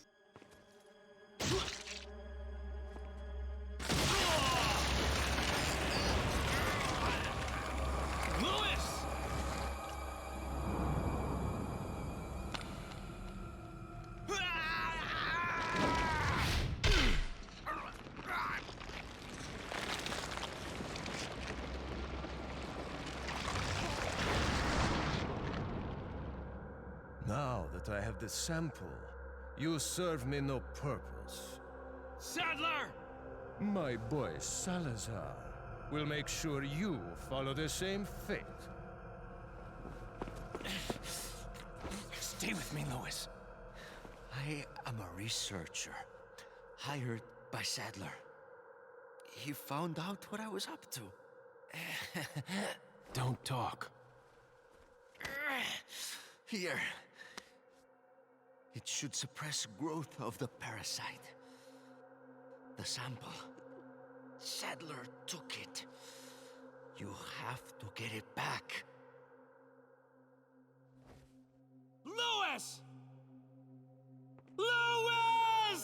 Luis was that mystery researcher that made all the breakthroughs with the parasite to get it to the level of strength that it is current, including all of the tests on the villagers, how the villagers got infected by the parasite, all of the bug creatures, all of the more advanced strength that Mendez has, and how Salazar can contain his consciousness. And also he explains how he has the ability to have these drugs that prevent the parasite from growing and even preventing you from getting infected by the parasite if you had these drugs before the parasite got into your system. But sadly, Luis is stabbed in the back by Sadler and he reclaims the sample. But luckily for Leon, Luis manages to hold on to the drugs that will reduce the symptoms of the parasite in his body, preventing the parasite from having any further hold over Leon's body.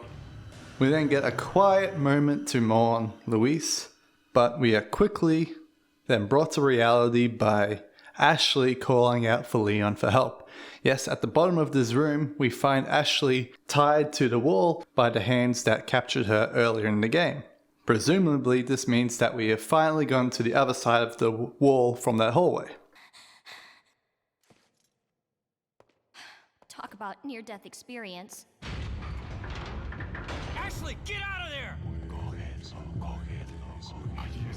Once she is freed from the restraints, she then looks for a way out, specifically towards a door. Unfortunately, this door is locked. It's at this moment when a bunch of monk parasite creatures come in and they attempt to steal Ashley away from us. This gives us a very unique gameplay where we have to defend Ashley while avoiding shooting Ashley, but this time we no longer have any enemies harassing us, allowing us to focus solely on the job of getting Ashley to the next room and preventing Ashley from being stolen. Again, if she was wearing the knight's armor from beating Separate Ways, we would get a much easier encounter here. In fact, most people when they play professional do the Separate Ways side story, so that way professional is a lot easier specifically for this point in the game. In this encounter, we have one leader monk who has a red robe on and he has a key around his neck. Our objective is to kill this monk so that way Ashley can grab the key and then leave the area.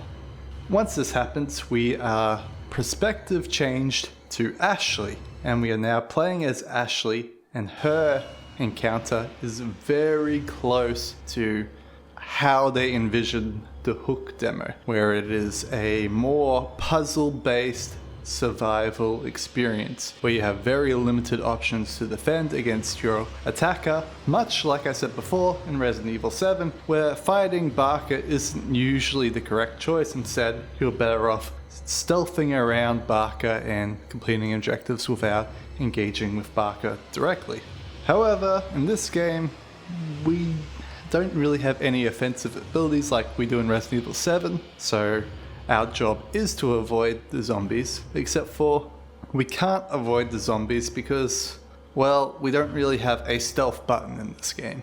Instead, what we do have are these lanterns that we can chuck at zombies to stun them, which allows them to be delayed while we can then turn a crank to get to the next room. Once we have turned the crank and we throw our lantern at a zombie again, they will die in one hit. You don't have to kill the zombies, but you do need to stun them in order to turn the cranks.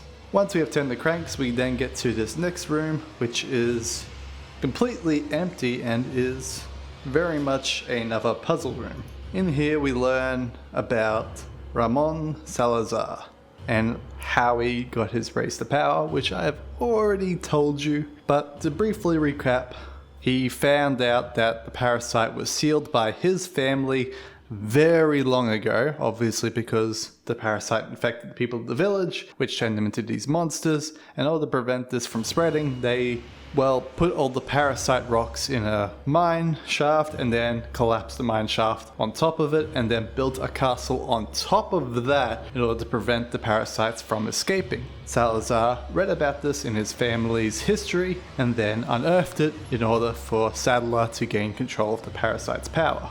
We head further into this area and we are in this abandoned, cobweb-strewn area with a bunch of knights. When I say knights, I mean knight armor that is just sitting there all mentally. Now this is kind of a more spooky setting, especially because we don't really have a way to defend ourselves, and we're going to really touch on that soon. But we have some puzzles, and in this room we have to do a puzzle with the switches. And it's about an order of operation of which switches we hit in order to get through this path efficiently. It's kind of self-explanatory, any dum-dum can work it out. But what's important is in the next room, the slide puzzle. Now everyone complains about the slide puzzle because they go, oh, I can't do it, it's too hard. For me personally, I find the slide puzzles difficult, but not really, because once it gets going and I remember how to do a slide puzzle again, it's kind of second nature to me, because I've always been a fan of puzzles and I used to get slide puzzles as a kid and I would love doing it because they would usually be slide puzzles where it's like a picture on one side and a picture on the other side. So when you fix up the picture on one side, the other side becomes jumbled and then you can just flip it over and do the slide puzzle again on the other side. And it was a lot of fun, easy entertainment for hours as a child. Of course, now we live in the modern world and slide puzzles are kind of like faux pas. There are much better, more entertaining gadgets out there. Specifically, we got fidget spinners now and we got many better tablets that are cheap to use that have really cool games on them, such as Super Auto Pets or Vampire Survivors. You know, these sort of games that just work on a tablet. Like, if we had Vampire Survivors when I was a kid, it'd be so good. But I digress completely. We beat the slide puzzle and we end up in a room where we get a object that we need to progress in the room previous. Once we get this objective, all of the knight armors we passed in the hallway just previously magically come to life. Now this magically come to life will get explained a little bit later in the game, but for now, they are living armors and they're coming to get us. Now as Ashley, we have no way to really fight back, so our only option is to avoid and lure. So what we do is we stand in one corner, they all start walking to us, and we slowly walk around, and then we just zip past them. And as we're zipping past them, there are some armors that have been set in an attack pose, but they're not actually moving, and when we get close, we have to do a QTE on them. It's very funny every time. Once we get past all these suits of armor, we then use our key item on the key item slot, and we are now reunited with Leon. It was a very touching moment where Ashley finally admits to herself that she does, in fact, need Leon, and she actually does more than need Leon to escape. She actually cares for Leon and his well-being, and that she feels really silly for running away just because she was feeling embarrassed about coughing up some blood. Leon then gives her some pills, and they move on their merry way. In this next section, we head over a weird cog platform thing, and it leads us to the lava room. Now, in my footage, this has a lot of motion blur going on. This is to replicate the motion blur from the GameCube. I'm not sure how this is all going to look on YouTube through all the encodings that's been done, because I have to take my raw footage, run it through Handbrake, then I have to put it into Premiere Pro, and then it turns into a video, and then gets re-encoded on YouTube side. So I don't know how this is going to look. It may look like scrambled, gargled mess. If it does, I'm sorry. But it's to give it that authenticity of the GameCube version. Now, this is a function of the mod that I've done to the game to make it more authentic for this scene, but it can be disabled to make it more crisp like it was originally in the HD edition released on the PC. The reason why it looks like this is to give it a heat wave experience, because we're in a hot lava room. Why is this a hot lava room? It is literally never explained. But in this room we have 3 dragon statues that breathe fire, but they are all being controlled by these granados. And in order to defeat these dragon statues, we have to shoot out the person controlling them. And when it's shot out, it just falls into the lava and it's dead. We do this for the first 2 rather easily because we can just shoot them from our starting point. However, this last one at the very end of this corridor is very hard to hit, and we are fortunately given 2 walls to block the fire from hitting us, and a gap on each side of the wall and a gap in the center. This gives us the ability to make and lure the dragon to fire in one direction and then quickly run to the other side and shoot the guy firing the dragon fire out. This will make the dragon statue fall, giving us a platform to get the key item at the end. Once we have this key item, we are able to progress with the story once again. This is our 3rd piece that we have recovered so far, which will allow us to open the way at the beginning of our stage that we were briefly shown when Salazar ran away from us originally. While we're here, we are introduced to a kart riding sort of thing. It's not a mini game or anything like that, it just takes us from one point in the castle to a point previously. But this gives us also an opportunity to backtrack through the castle and collect any missed treasures that we have missed. Such as if we did not collect the rocket launcher previously, we have the opportunity now to clear out our attaché case and get the rocket launcher while there are no threats on the map, and we can freely explore. But more importantly, there was one room right before the garden maze that we couldn't enter, and we needed Ashley's help to do so. And now that we have Ashley back as a companion, we can head back here and use her as a piggyback to then get access to this room. And inside this room is the revolver, the magnum, the big cheese, the gun. Now, the Magnum is a staple in all Resident Evil as the big gun. This basically replaces all of your other big guns when you need something to just take out an enemy fast, quick and proper. We're going to make great use of this Magnum and then not use it throughout the game because it's kind of overpowered, let's be real.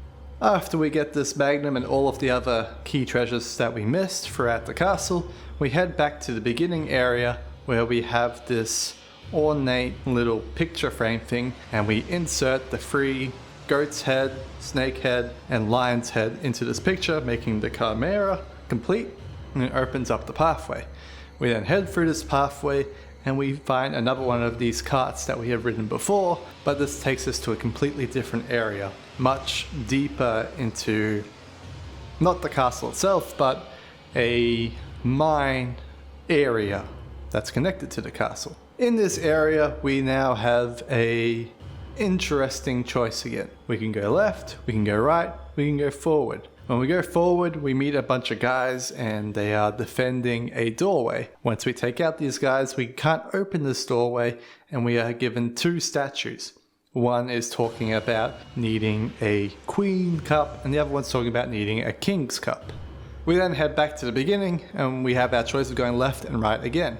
If we go left, we get a interesting room with a bunch of spikes up top and 4 red dots. In this room, Salazar is waiting for us, and he taunts us and then runs through the door. After he runs through the door, the ceiling starts lowering on top of us, and we have to shoot the 4 red dots in order to prevent the ceiling from squishing us.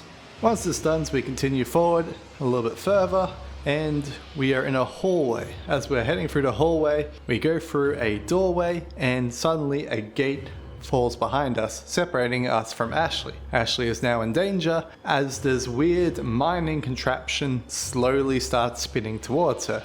In order to prevent Ashley from being turned to mincemeat, we have to shoot at the drivers, and then the door opens, Ashley gets moved to safety, and the mining contraption crashes into the doorway and stops. Rather easy encounter compared to the other encounter that I'm about to talk about.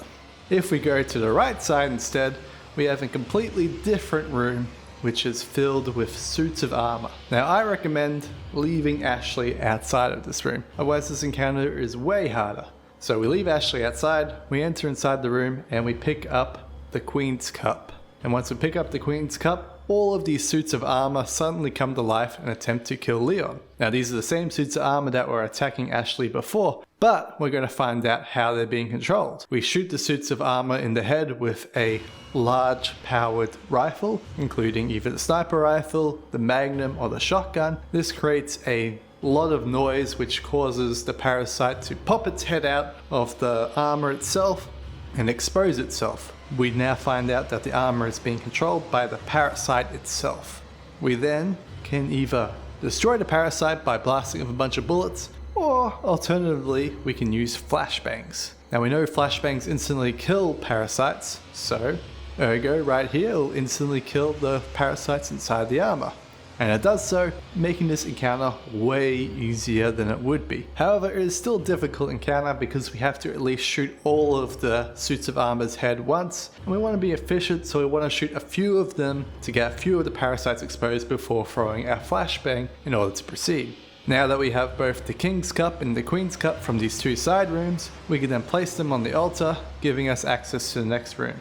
Now, before you proceed here, there's a little bit of a disclosure that needs to be made. When Resident Evil 4 was originally made in 2006, they were reading a architectural book from a lady in Spain, and they saw some lovely pictures in this book about stained glass windows. And they illegally scanned these stained glass windows and put them in the game here in this specific section of the game. There's also a few other assets from this book that they stole, but this is the one that I actually know for a fact is stolen work. Now personally, I don't think this is a huge deal, but it is worth talking about here.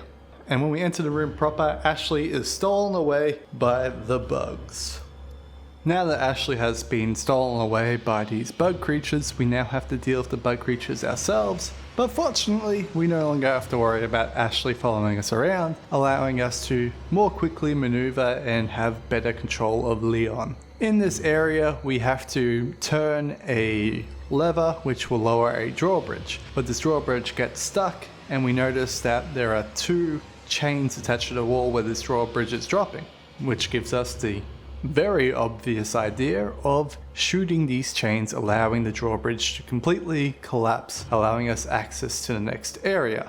And in this next area, we are greeted by Salazar over the phone, and he informs us that he has Ashley and he is waiting if we can catch up to him, and that they are going to attempt to complete the ritual that will give them complete control over Ashley, and maybe even give her special gifts because of this ritual.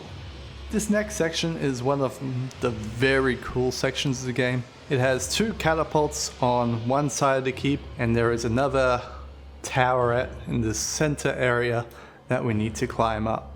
It is constantly shooting us with these catapults as we're trying to get around this towerette in order to enter the towerette, in order to lower the bridge, in order to get to where Salazar is. This means that we have to deal with the zombies that are harassing us while dealing with the catapults and trying to get inside the tower.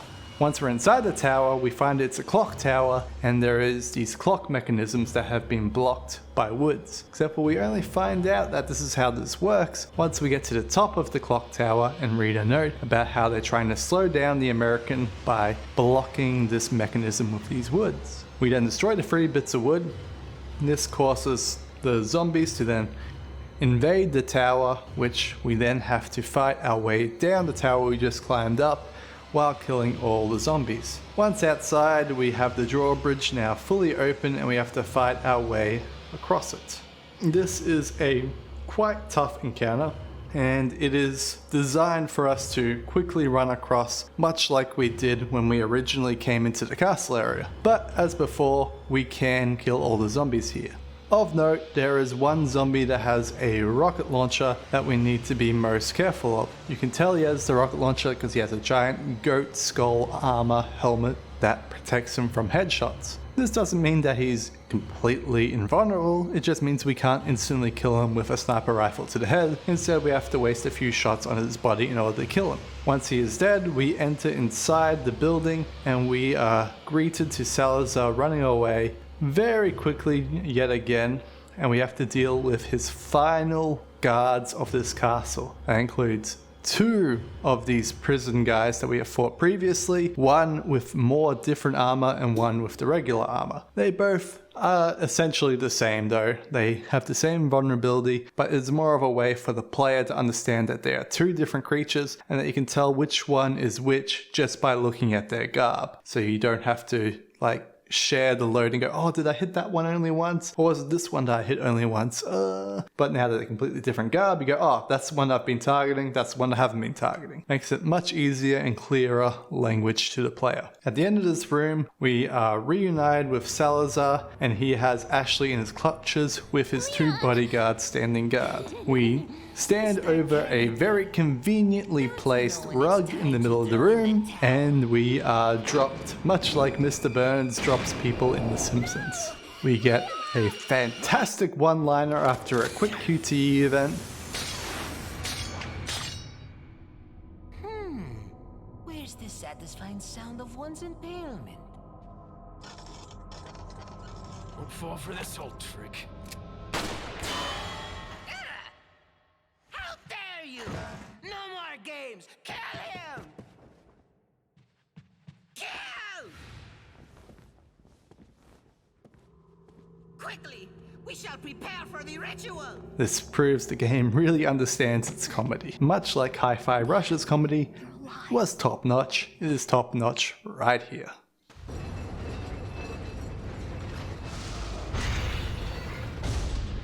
Now, throughout this game, we've had some horror sections, we've had some non-horror sections, but it's at this point in the game where we're kinda breaching into the last third. We're gonna get some real wacky-dacky shit gonna happen. What I mean by this is we are going to experience some ridiculous action hero moments, but at the flip side, the tone's going to suddenly change and we're going to have full-blown, full horror moments. This next section is an exact example of this weird dynamic between action hero and horror movie. And these shouldn't really work together, but strangely enough, it does. And I think the best example of this in movie culture would be the original Alien. I'm not talking about Aliens because much as that is a good movie, it is distinctly worse than Alien because it doesn't understand this exact point. In order for a horror action movie to make sense, you have to very skillfully blend action and horror together. This next section does it perfectly. We are escaping into a sewer system after falling into a pit of spikes that we miraculously survived by using our quick thinking and our grappling hook. We are being hunted now by one of the bodyguards from Salazar. This bodyguard is a near invulnerable creature. If we try to shoot it, it doesn't get hurt. If it attacks us from a blind spot where we can't even see the monster in the first place, putting us constantly on edge. And what's our goal here? Our goal is to escape alive. So, how does this blend the action hero moments? Well, in this event area, there are these CO2 cooling chambers that are here for some reason, assumed to cool the machines or the server room that doesn't exist. Nevertheless, we have these CO2 canisters. And when we knock these CO2 canisters down and the creature happens to be close by, it temporarily freezes the creature, allowing us to do damage to the creature without it attacking us back. Now this is a purely optional stance. If we are too scared for whatever reason to fight back against the creature, we can at least use these CO2 chambers to delay the creature, giving us a chance to escape. Now by escape, I mean these rooms have timers attached to them. When we get to the end of this chamber, by avoiding the various attacks of this creature from the floor and the ceiling, we end up pressing a button that activates the elevator. And this elevator tells us that it's going to take 5 minutes to generate charge in order to be useful, which is very strange for an elevator because it's just a pulley system. It doesn't need to generate charge to work. But that's neither here nor there, it's a game mechanic. When we head into this final room and we press the button that initially activates this, shutters come down. And in order for these shutters to release, we have to activate them. And so we head up to the shutter, we activate it, and tells us it needs 60 seconds to activate. And it's at this moment the creature shows itself in front of us in its full glory. And we are petrified. It is a fantastic use of horror. But if we are an aggressive person, and we see an opportunity to fight back, which we have with these CO2 canisters, we now get an action hero moment in the midst of this horror. We are fighting against the thing in the cabin. We are working out its weakness, and we are trying to outsmart the creature and use its weaknesses as its weakness, giving us our own personal strength to fight back. After holding the creature back and doing as much damage as we can for a minute, the shutter then releases. We exit and we now have some choices. Do we continue fighting back with the CO2 things, or do we wait out the timer for the elevator? So we have some choices here. Do you run to the elevator, go, oh shit, it's still not working, and then choose to avoid the creature, or do you choose to fight back and use every single CO2 canister wisely in order to do damage to the creature?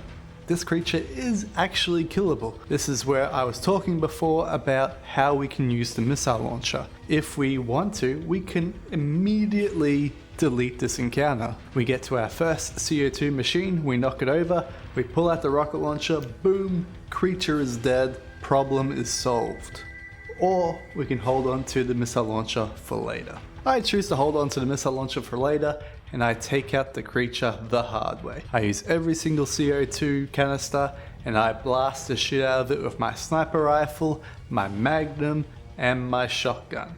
And a few handy grenades that I have at the very last moment in order to finish the creature off. This is a really well balanced encounter because you have just the right amount of firepower in order to defeat the creature, but not too much that is trivial, and it just works perfectly. Now another game I reviewed very recently, Atomic Heart, does this very poorly. Every single fight just doesn't feel good. It feels like you're versing a bullet sponge. It feels like the attacks are random, there's no rhyme or reason.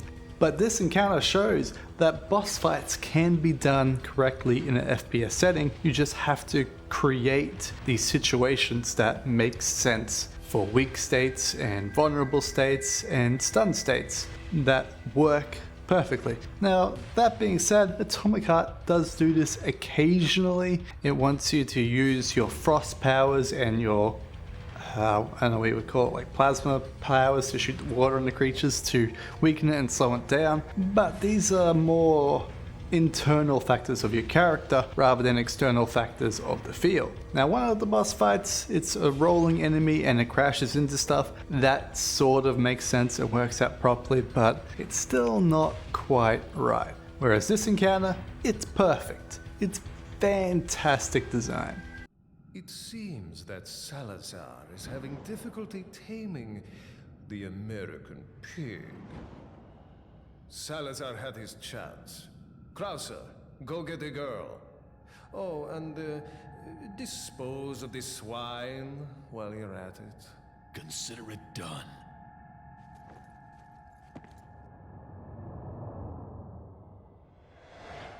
This is where we find out about a new character that we have to deal with, Kaiser.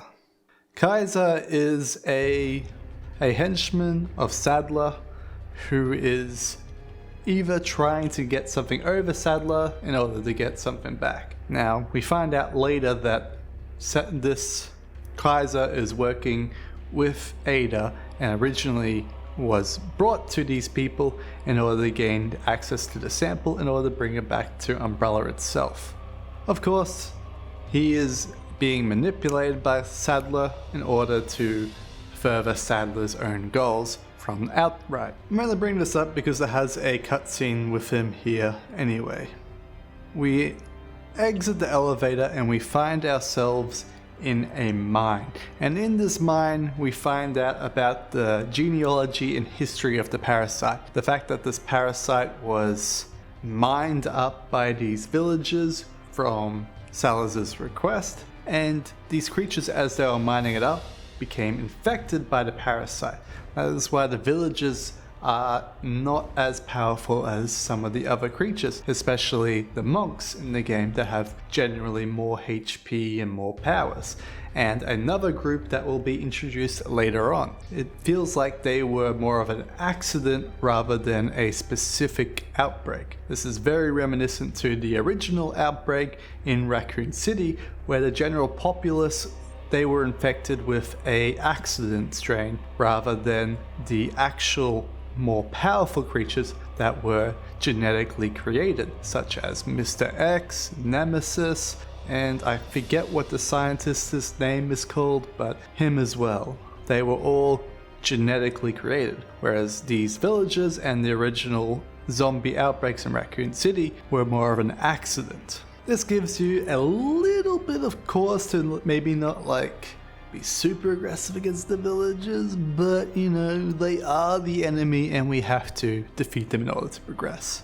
In this mine we have a counter where there's this giant boulder in the way, and we need to get some dynamite in order to blow this boulder up. In order to do this we have to press a button and we have to move a cart. Then the cart stops working, you have to press the button again and it moves the cart again. It's kind of repetitive and probably one of the least well thought out scenes in the game.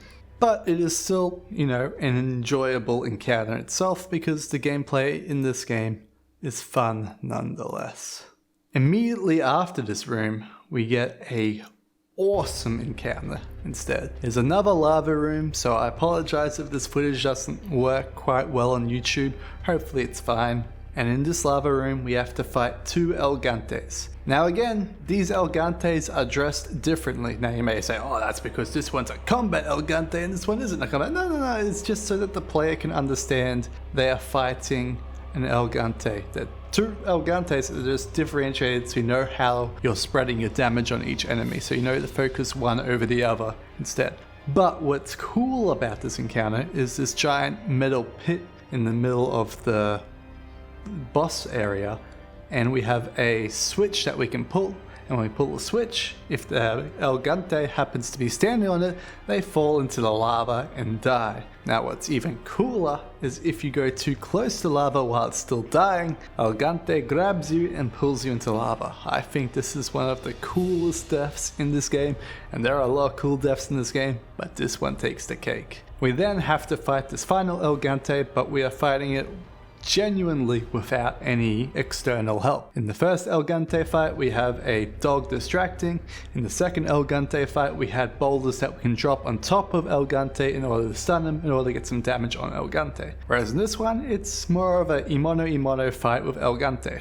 But there is one little trick that we can use, which is this little scaffolding tower with a ladder. We can climb up the scaffolding tower, El Gante will then walk up to the scaffolding tower and start shaking it. And while it's shaking it, we can then use the zip line to the other side of the room and start shooting El Gante from the other side of the room and eventually defeating him. Once he is defeated, we head to the next room, which is another cave system, but this one feels more naturally hollowed out. And we find out that's because of these parasite bugs have sort of made this their own personal sleeping quarters, and they have burrowed out this mine themselves. This has one of the more less obvious puzzles in the game that just sort of happens. You press 2 buttons in this encounter and of course of a note says these 2 lights cause destructive power, and they literally melt a doorway in the other side of the chamber. It's just an excuse.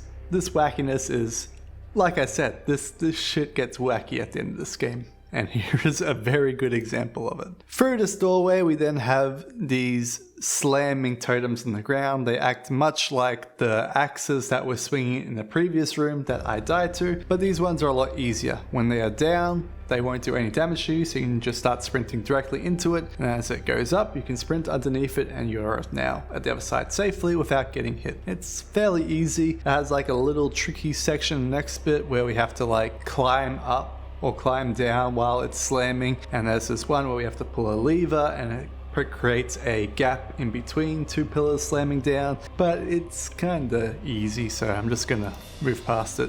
We get a note from Ada here talking about how the Plaga eggs, they are nearly impossible to extract once they hatch. However, it is possible to neutralize them before they hatch with medicine, which we have been given, but because it's already hatched, it only slows down their rate, but it can be removed through a certain electrolysis.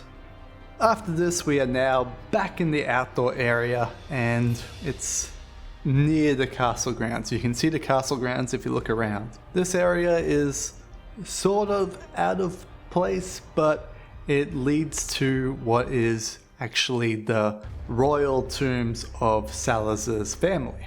In these royal tombs there are, well, mine shafts and guards and weird crazy shit. But it says if you need to offer something to the lion, up ahead is the offering to the lion.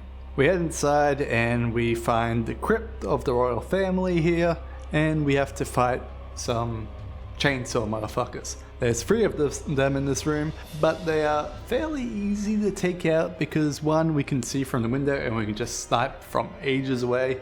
Another one we can literally just kill with a shotgun because at this point the chainsaw enemy isn't really a threat. And then there's a 3rd one that spawns later. I'm just gonna skip through this room. It's not really anything special, but if we go, the reason why I call it the royal tomb is in this room there is a little room that has a sarcophagus, and when we open the sarcophagus there is a royal scepter. We have another room where the ceiling falls down on us. This is sort of played out at this point because we've already done it once, so seeing it again, it's kind of mid. But the twist to this one is there's one of these spider parasites in the room and you have to shoot it while you're shooting the other things. Oh, it's so dangerous. I mean, this would be a technically harder encounter if I was playing this game with a controller rather than a mouse and keyboard, but quite frankly, I mean, it's so much more fun playing with a mouse and keyboard. Even if it does make the game way easier, it's more fun. So we clear this room and we are now heading into a new encounter where we have these mine shafts. Now this is a gameplay gimmick that will come back around, but for now it is essentially a moving elevator.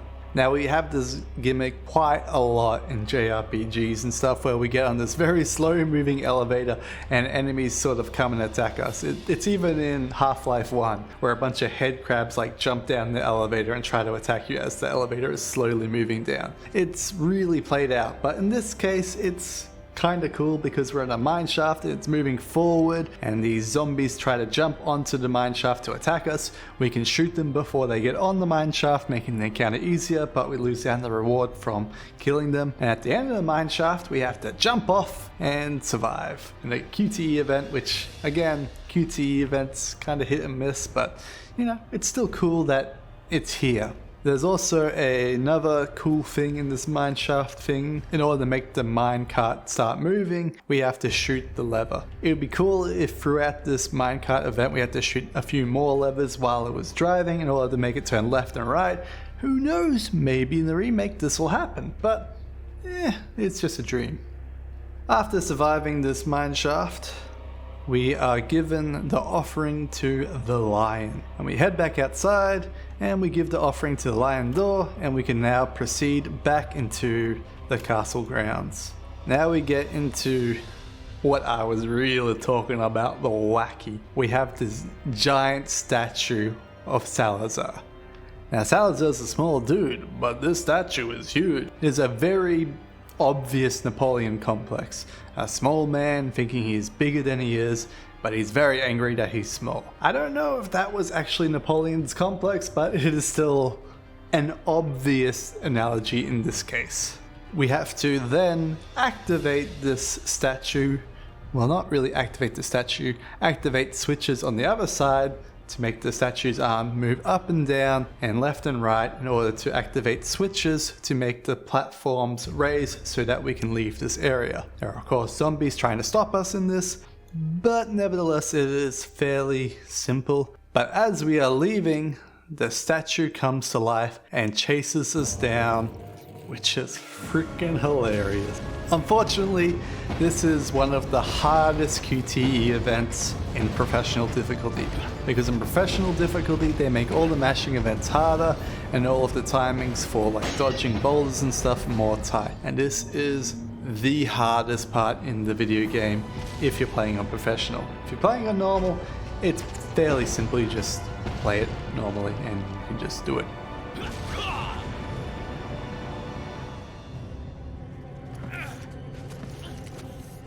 But it is incredibly wacky and hilarious.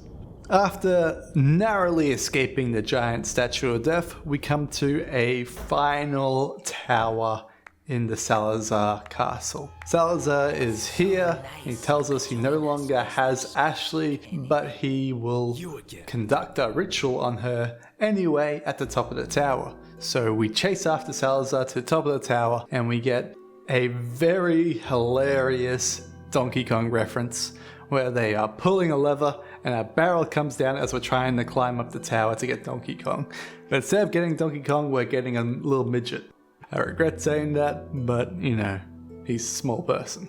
After we get past this Donkey Kong section, we can use this trap against enemies. It kinda works, but not really. And we have to then use an elevator to proceed further. When we're using this elevator, it tells us that it's got too much weight, so we have to push some boxes off it. Once we do that, the elevator works, and we can see this scene in the third story trailer for Resident Evil Remake. So obviously the scene is going to be in it as well, which is pretty cool, but this is one of the lamer encounters because it's an elevator going up and enemies jumping on the elevator, which, you know, we kind of did that with the minecart section, but I know it's different. It's like going in a straight line opposed to going in a vertical line. A horizontal line versus vertical line, I mean.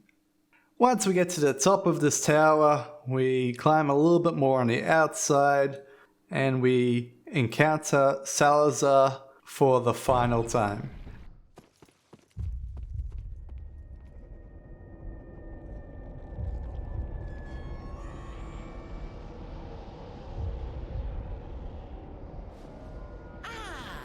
You just missed her. The ritual is over. She left with my men to an island. What?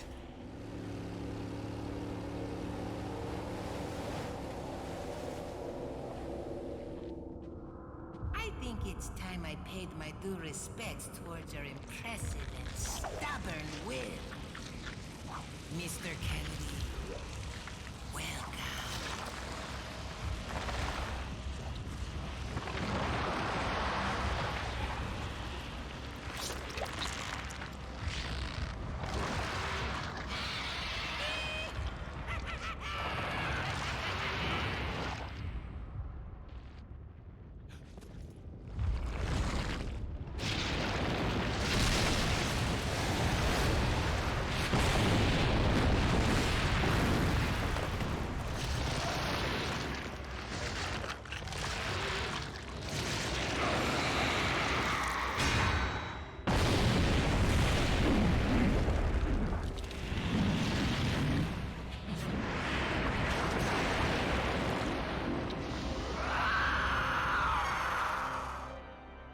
monsters. Guess after this, there'll be one less to worry about.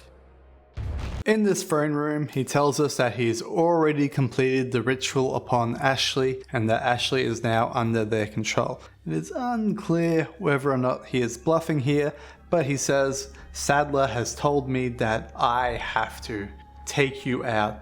This is my final command. And he gets himself eaten by this gigantic flower monster attached to the wall of this tower, as well as his final bodyguard. And Salazar then transforms into this flower and becomes a horrifying monster. Now this is a kind of trope that gets repeated in Resident Evil games, with giant flower monsters and eating a creature and that creature then becoming a flower monster. It happens in Resident Evil 7 with Baker turning into a giant flower. It, happens a lot. But in this case, we can trivialize this fight with the rocket launcher.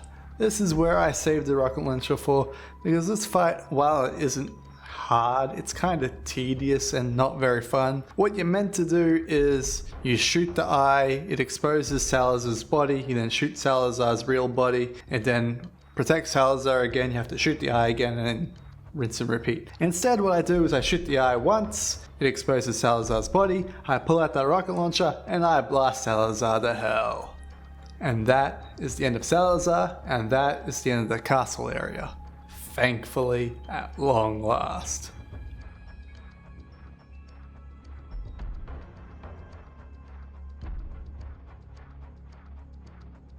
Now that Salazar's dead, we have one recourse remain, and that is to hunt down Sadler, reclaim the sample, save Ashley, and free ourselves from the parasite. But how do we do this? We're stuck over here at the castle, and Sadler, Ashley, the Cure are all over there on that fancy island. That's where, thankfully, Ada comes back in handy. Ada has a motorboat, very funny. Need a ride, handsome? Okay.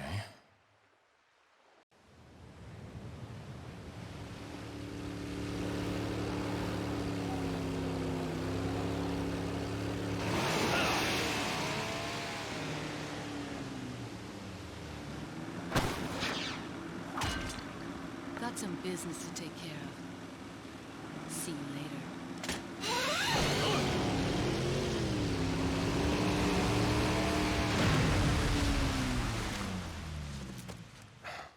Women. Now this is where we really blend that line of horror game, action hero, and zany comedy.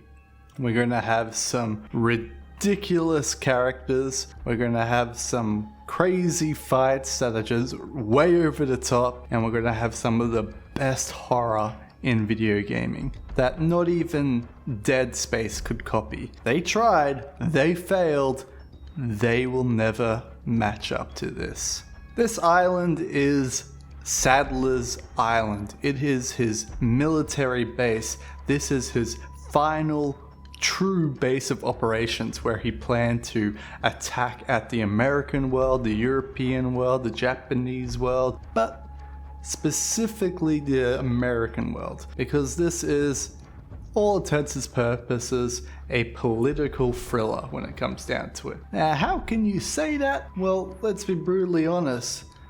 It's a known trope that terrorisms tend to target a large target to get their message across, and there is no larger target in the world than America. That's why the 9/11 bombings were in America, not in some random podunk town in the middle of Europe. Because guess what?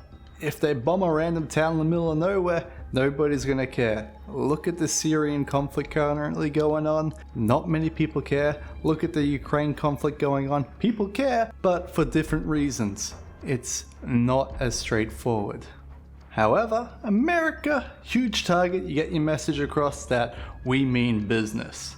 So their plan is, that gets revealed much later than now, but I'm going to reveal it now, is they're going to have 3 different types of attack. Their first type of attack is to infiltrate the White House and take control of the presidency. Once they have control of the presidency, they can then spread their parasite to the entire population of America. If this doesn't work for whatever reason, plan number 2 is to send in parasite infected agents into the American system, get them elected, and then have them spread the parasite for the American people. If this doesn't work, option number 3 is just terrorist warfare upon America. Hopefully, plan A works out. Plan A, send Ashley in infected as a parasite. She then gets in contact with her father. When her father is sleeping at some point, infect the parasite into the father. And then once the father has been infected by the parasite, they have control of the presidency. Bam, done. This is flat out said early in the game to Leon and Ashley that this is their goal, but we more get it in writing here in this third and final island of the game. But before all that, we have to actually deal with the island itself. Now on this island is Sadler's elite army. These are powerful men that have been infected by the parasite to have increased capabilities. They are smarter, they are stronger, they are faster. Now some of these have not gone to plan. There have been slight accidents, and that's why we see some of these creatures have gas masks on hiding their face, because if the gas mask came off, it would reveal that they are deeply misshapen from the process of infecting them with the parasite. But there are others that have their face exposed because they have a different reaction to the parasite. And finally, we have a black man with a chain gun. No idea why, but here he is, and he is very deadly. Now this is what I was talking about, where this is now a very action hero sort of game at the moment. We're fighting these very aggressive monsters that are clearly terrorists, and they're attacking us for very terroristic reasons. They are just trying to defeat Leon to defeat Leon. This first initial part of the island is fairly straightforward. We jump over a gap, we get spotted by a light, and all of the enemies come rush at us. We kill the enemies, and we do a simple puzzle where we have to align some lasers to open a door. This happens throughout a little bit, but we get to see a really cool mural on the wall which shows some of the history. But how we find this mural is, again, like I told way back at the start of this review, we see a gap in the wall, we look through the gap in the wall, and we see this interesting mural, and we go, how do we get there? We walk around, and we work out how to get there by destroying a barrel. We destroy the barrel, we enter the mural, and we see the mural get the lore reward, but more importantly, we get a treasure reward as well. It is really good callback to this sort of showing a reward and making the player go there by giving them a little bit of cheese. We continue onwards, and then we have to fight a bunch of enemies at this small, narrow corridor. We have an option to climb up to the left or go forward. If we go forward, we kind of get sandwiched, so we go up to the left, but now we're in this really claustrophobic area and we're fighting on a ramp, which is not ideal. So it really gives us these like hard choices. But if we manage to succeed and penetrate through this enemy onslaught, we get rewarded with another cart with explosives on. If we shoot it, it explodes and rolls down the hill, taking out some enemies, making this instance easier. We finish off the enemies here, or not, we just continue going forward if we choose to, and we do. And we get to another corridor. This leads us to the research facility in this game. Inside this research facility is what is very cool. What I mean by very cool is the best horror in the game. But before that, we have to find out Ashley is in the building. We hear Ashley in the distance thinking that she is close by, but when we head to check on Ashley's voice, it turns out it's coming through a CCTV system. The CCTV system gets turned off by the guards, and we now know that Ashley is on the island and is captured on the island, and we have to find her. We get this real cool moment before this though, where we're walking through a kitchen area with all this rotted meat and just useless stuff that was probably used before they were all transformed into parasite monsters. But now that it's over, we have this fridge that is been transformed into an incinerator, and as we get close to it, it pops open and a flaming zombie comes out, and it's quite shocking. We get our final gun game here. The reason why I'm pointing this out now, not way before, was because it wasn't important.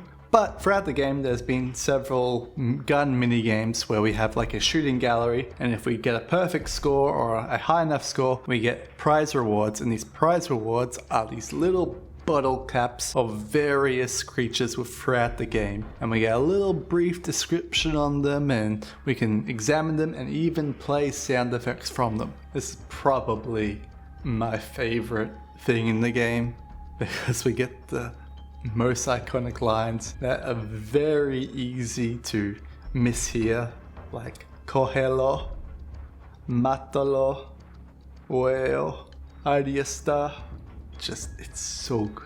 I love it. But beyond this, we have a very annoying encounter where we have this shutter that opens up, and there are guys there with either crossbows or dynamite, and they throw at us, and we have a very small opportunity to fight it and defeat it. But you can beat it by just sort of like standing in the right position when it opens up, throwing a grenade, and kills the enemies and allows us through. It's one of the least thought out sections of the game, but I have to talk about because it's in the game. I don't like it. I don't know why it's here. But after this section, we get the horror section, which is the best section of the game. Going from the worst to the best. And we are introduced to the regenerators. Now, the regenerators are a final culmination of research from the parasites, where they attach parasites to these carcasses and they sort of attach to the body itself, reanimating it, bringing it to life, and they are now invulnerable monsters that just want to devour everything in sight, specifically Leon. But in order to defeat these monsters, we need to see the parasites on the outside. Now, this is why I was talking about how the bugs could camouflage before, because these bugs on the corpse are camouflaged into the corpse itself, and we can't see them. We read a note that tells us that in order to see these parasites, we need some sort of infrared vision. But we don't have infrared vision. We haven't found a scope that does that. What we do have is a key card to a freezer. So we have these now animated corpses walking around that we cannot kill, but we can dismember them, which makes them unable to chase us. Now, this is why I bring up Dead Space, because Dead Space had a lot of dismemberment, and that was how you destroyed these creatures. But in Resident Evil 4, dismemberment doesn't kill the creatures. Although I have a vague feeling if you do enough damage to the animators, they will die.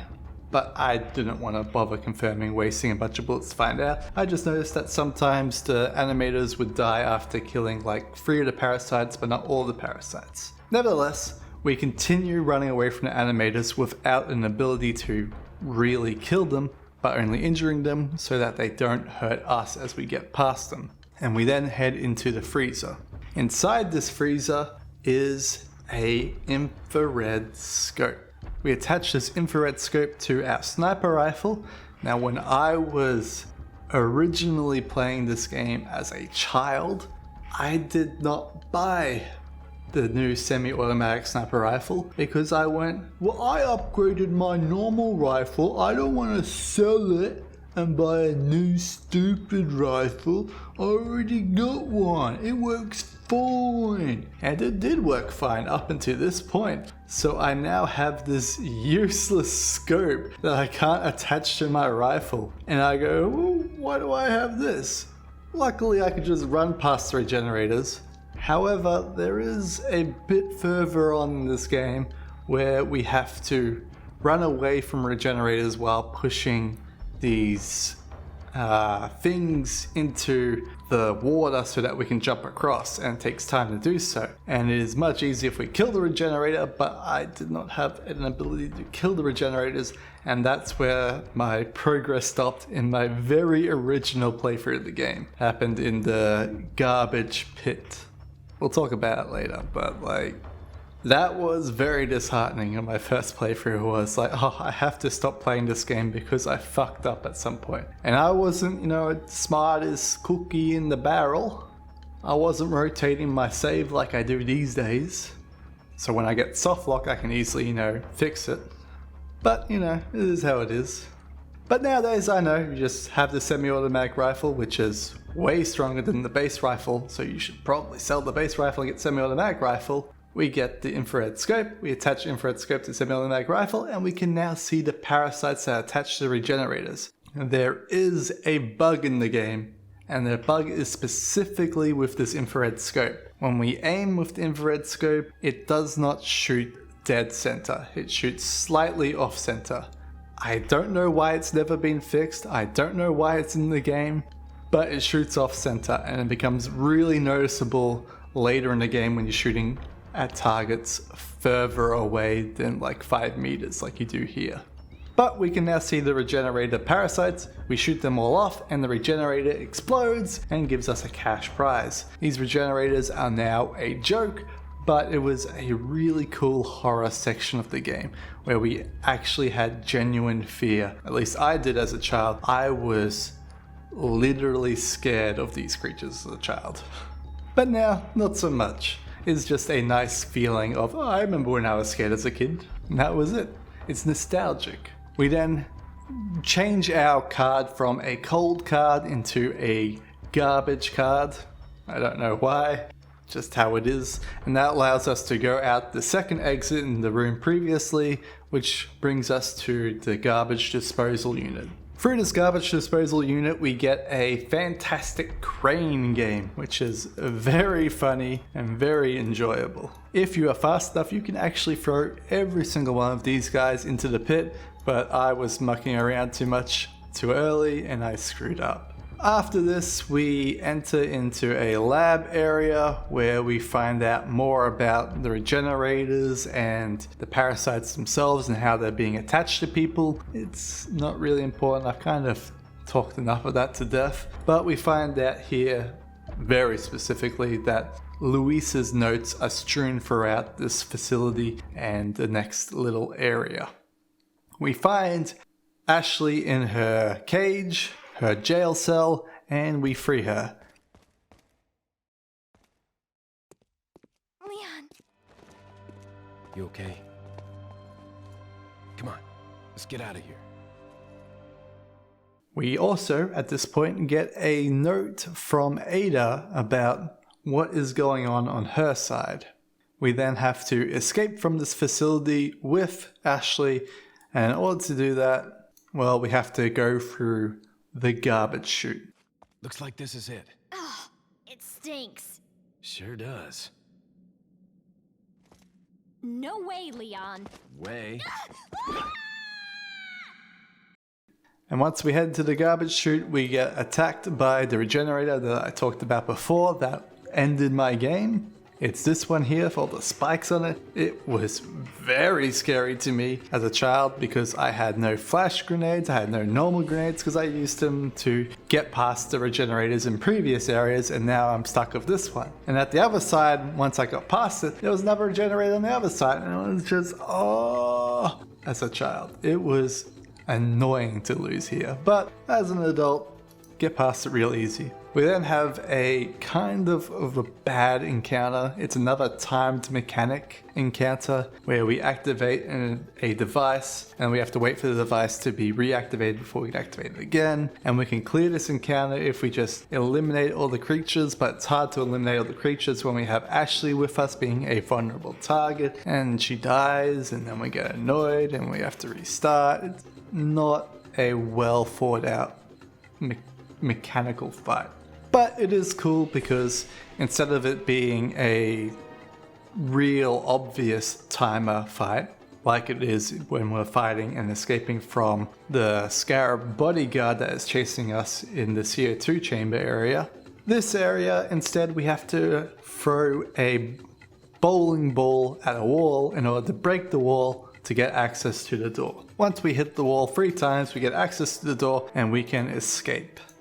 Through this door, we are in a underground passageway that we have to go through. It is pretty easy. There's a regenerator here and a few other guard zombies, but for the most part, you just kill them and walk through until we get to this lovely door where we have this cool puzzle that doesn't get really used else in the game, where we have to put our co-op partner in one spot and stay in the other spot and then hit the check button. If we just hit the check button at both spots with the co-op partner with us, it doesn't really give us a hint to what to do. But if we use our own brain power just a little bit, we realize, oh, we put our partner over there, I stand over there, and we both pull a switch at the same time. And it's a cool team building moment. But that's about it. Through this door, we get a digger contraption that for some reason actually goes, I'll drive! And we now are in our third elevator conflict of the game. They seem to rely on this elevator conflict, but this one actually works because it has two parts to it. The first part is the elevator conflict, where we have to defend the vehicle that we're on from zombies attacking us, and we can actually see them chasing behind us to catch up to the vehicle and climb onto the vehicle, and then we can shotgun them off, while also they are jumping from above to attack us from above. It is a fairly easy encounter, especially when we have the striker shotgun with the exclusive upgrade to have 100 shells, which means we have pretty much limitless ammo here to easily defend ourselves from this plight. After we go through this passageway for a while, we end up at another elevator that we need to activate. So the vehicle is stopped and we now have to hop off the vehicle and fight enemies towards an elevator button in order for the elevator to rise. While we're fighting off the zombies, there is no threat to Ashley actively, but once we hit the button, Ashley is now under threat and we have to defend Ashley while defending ourselves. It is a nice reversal of a previous done mechanic. Whereas before, we were on a lower ground defending Ashley, that was on a higher ground, now we're on a higher ground defending Ashley on a lower ground. It is very cool. Once this is done, the elevator goes up and we continue on with the initial elevator fight from before. The zombies are chasing us again and we have an interesting thing where we have trucks chasing as well, and we have to take out the truck drivers to prevent them from hitting us, and they come from different angles and it's kind of cool, and we eventually crash. And in this crash we end up near Sadler's throne room. Why Sadler has a throne room? I don't know. I can feel them growing ever so strongly inside you. Sadler!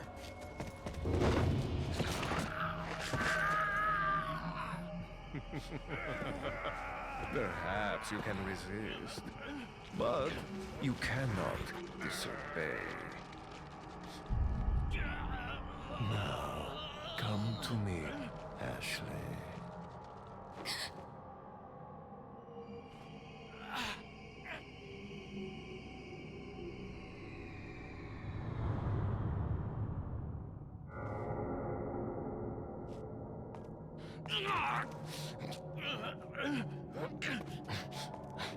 Ashley!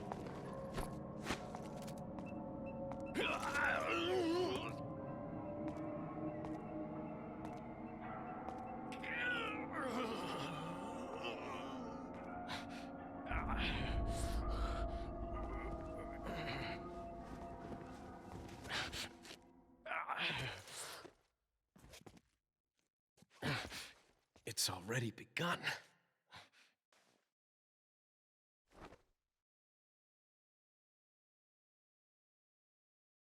After Leon recovers from his encounter with Sadler, we are left in a sort of meeting room area where we only really have one option, which is to press on. When we head through this doorway, we get some information about Plagueis from Sarah, but more interesting, we get a conversation between Kaiser and Ada about how Kaiser doubts Ada. What's the news on our friend, Leon? He's not making it easy. The sample? Sadler's got it. It seems he sniffed out our little game. Perfect. Just so we understand each other clearly, I don't trust you, nor does Wesker. If you try to do anything clever, I will kill you. Is that so? You know, I met Wesker long before you. We'll see soon enough if you did. Yeah, we'll see.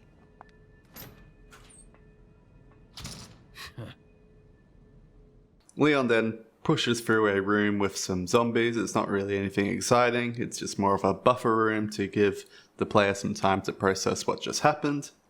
And then we end up in this weird pipe complex area. What service is for and what it actually does is not important. What is important is once we're in the middle of this room, we are attacked by Kaiser. And we have our QTE fight.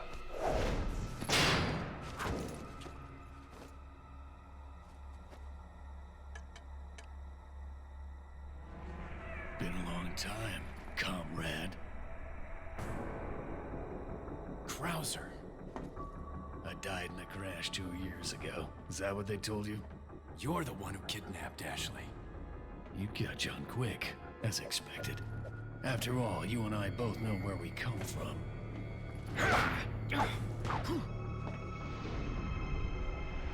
What do you want?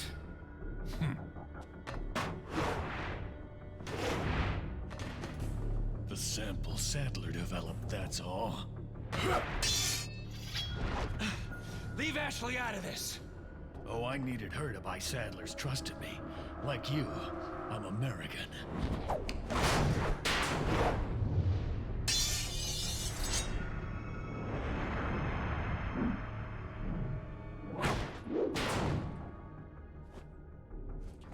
You got her involved just for that?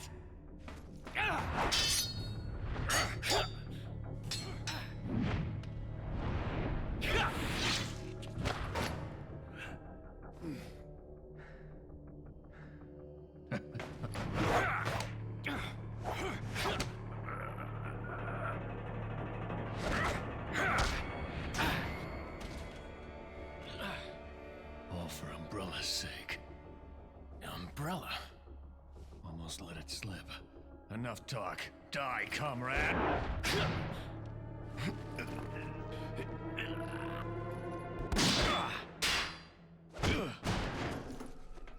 Ada! Well, if it isn't the bitch in the red dress. Looks like we have the upper hand here.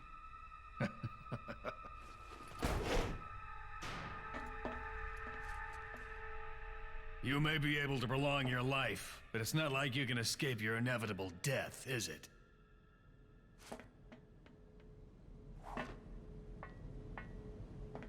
You knew each other? More or less. Maybe it's about time you told me the reason why you're here. Maybe some other time.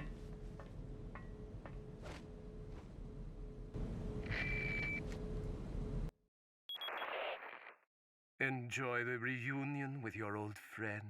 As a matter of fact, I did. Wonderful. I wouldn't want my special guests on the island feeling unattended. Guess I'm supposed to thank you, right? Ah, I have an idea. Since you're here, why don't I introduce you to it? It should keep you busy. Can't remember the name, huh? A senior moment, perhaps. Oh. Enjoy the fun. Like I said before, I think Dying Light 1's ending is the worst example of this being used, and it all really is proven in this scene here how QTE just does not make a scene more engaging. In fact, it makes it less engaging because you are being distracted. And we head forward into a laser trap straight out of Resident Evil movie back in 2002. It's been replicated here with Leon dodging all the laser traps. Now this is where I was saying before how QTEs can be bad. This is where QTEs really increase the engagement in a scene, because we are constantly switching between proper gameplay and cutscene and pressing a QTE to make this stuff happen, and it actually feels legitimately better than if it was just a cutscene of him walking down this laser hallway and dodging lasers without us pressing anything or having any input into the game. But again, this hallway doesn't really serve any purpose. And in this hallway we get the throne room where Sadler would sit evil and menacingly, but we never get to see Sadler sitting here. Instead we get to see Leon sitting here and going, I'm wasting my time. Directly behind this throne is an elevator which brings him to the more top secret final research area of this island and of the parasites in general, and we get Luis's final note on everything that is the parasites. It talks about how they're social engineered, what his theories are on his social engineering, and why they're so effective at surviving. We also get our not final merchant encounter, but what is probably the last time we're ever gonna really care about the merchant beyond like a few things. This is his last like batch of like upgrades for us. And if we still had the Magnum, but I sold the Magnum, this is where you would finish off upgrading the Broken Butterfly or the Killer 7 into having a fully powered Magnum.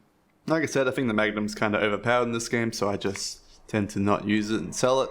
And here we end up going through this top secret, more dock area. Like it's a storage area for the assault that will happen against the world, where they have their most secret things and they are prepared to ship out. And we even have these, I don't know what you would call it, storage chains of just a bunch of storage containers being chained up in the air, ready to be craned down onto what would presumably be a boat below.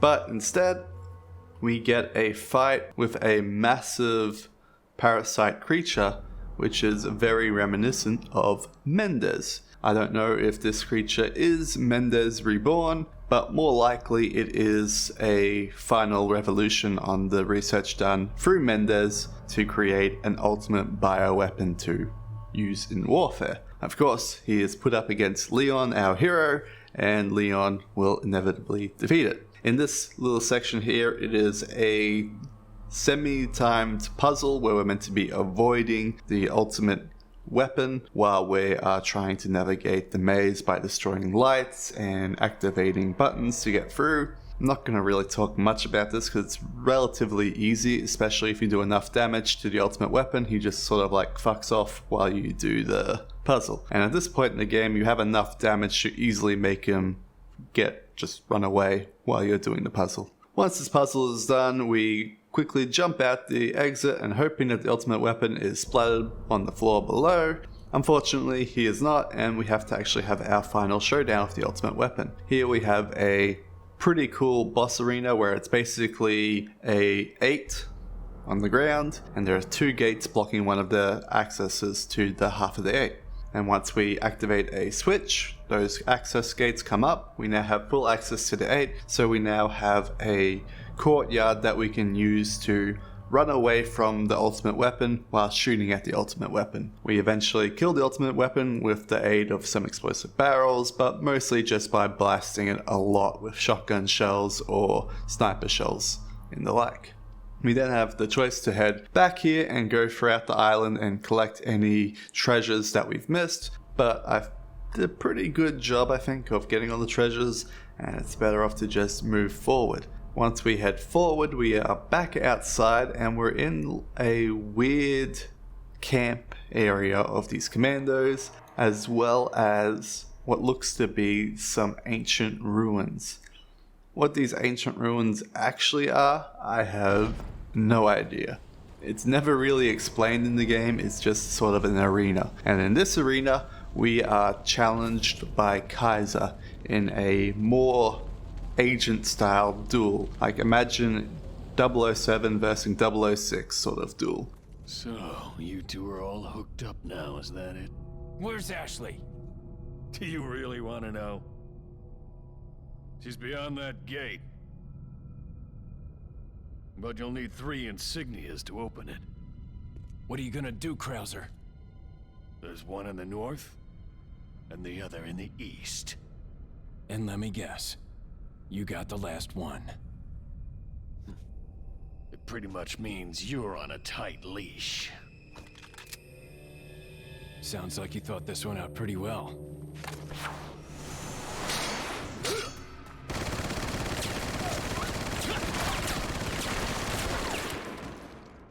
Where it's two really well-trained secret agents fighting each other using their wits, their guns, their knife skills, their plans, including explosive robots and just hilarity. But it essentially boils down to us attacking Kaiser whenever he gets close with either guns or with the knife. The knife is actually really effective in this boss fight. We then end up in a section where we have to do a quick pushing puzzle. I don't know why it's here, it's just to delay us, I guess, give us time to breathe and heal, lick our wounds after our fight. After this fight, What do you intend to do restoring Umbrella?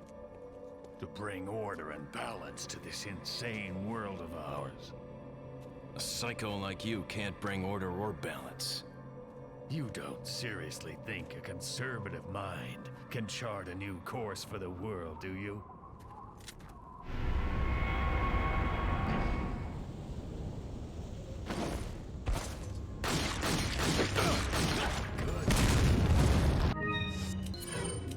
Don't just stand there. Come out and fight like a man. I'm not falling for that one. Just trying to have fun. we collect 3 objects, and 2 of which are in the area around the place, last of which is with Kaiser himself, and we have our final confrontation with Kaiser on a tower that has explosives attached to it, which means we have to beat Kaiser in under a time limit. 2 down, 1 more to go, Krauser. We'll see about that.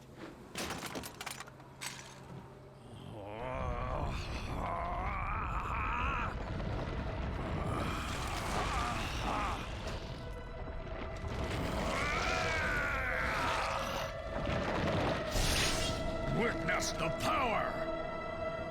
You've lost it completely, Krauser. Prepare for your death, Leon.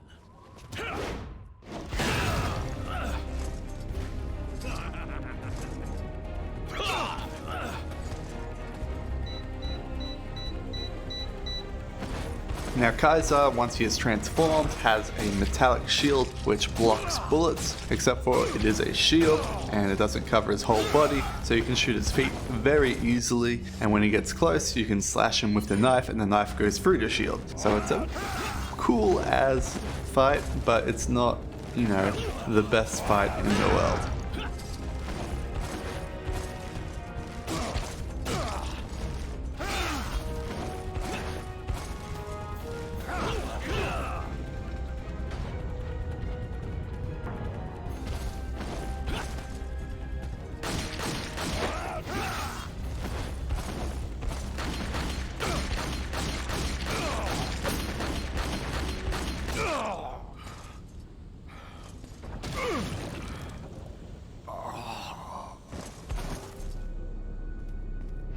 Once we beat him, we get our final tablet piece, and with access to the tower reopens and we can escape before the explosion goes off. I've never actually died to the explosion here, so I don't know if there's a cutscene for the explosion. I'm not gonna go back and play it just to find out. Once we put all the tablet pieces into the thing, it allows us access to the final assault in the game.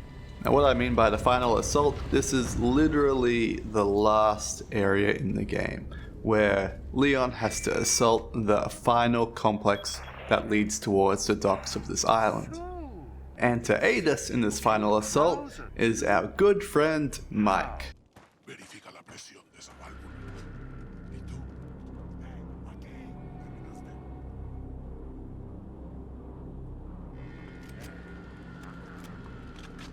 ¿Viste algo? No hay problema. Damn.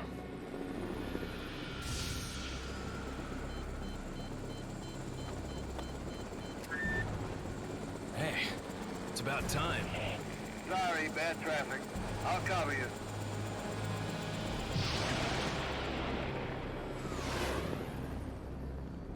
Mira, llénalos de pólvora.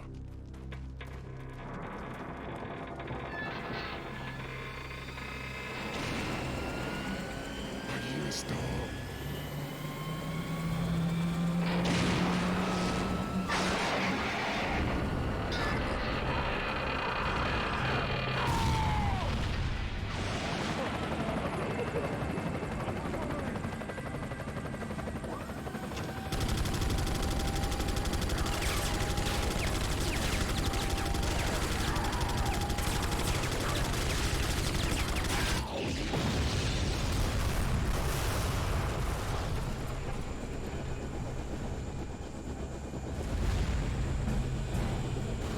Now that's what I call backup.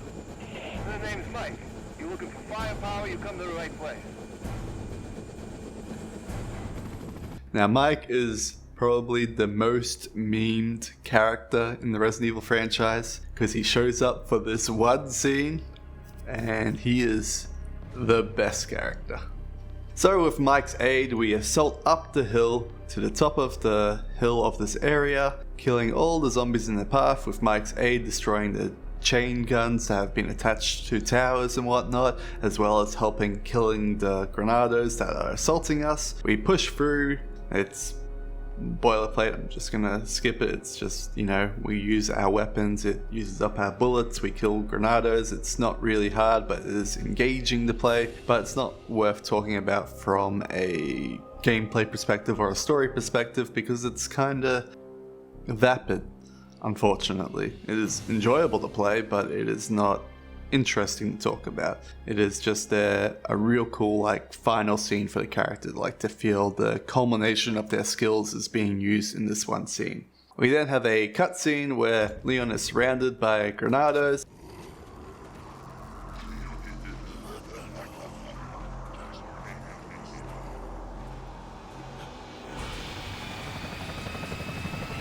Take cover!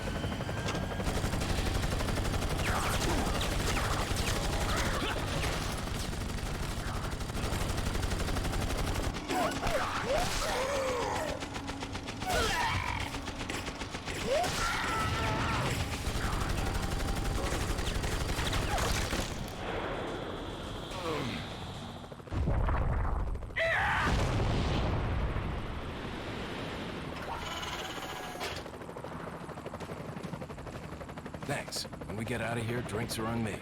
Yeah, hey, I know a good bar.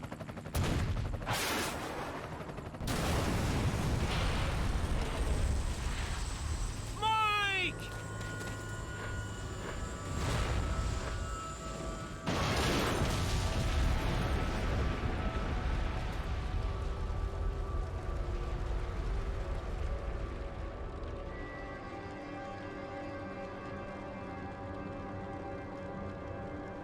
I'll make sure you're the next to go, Saddler.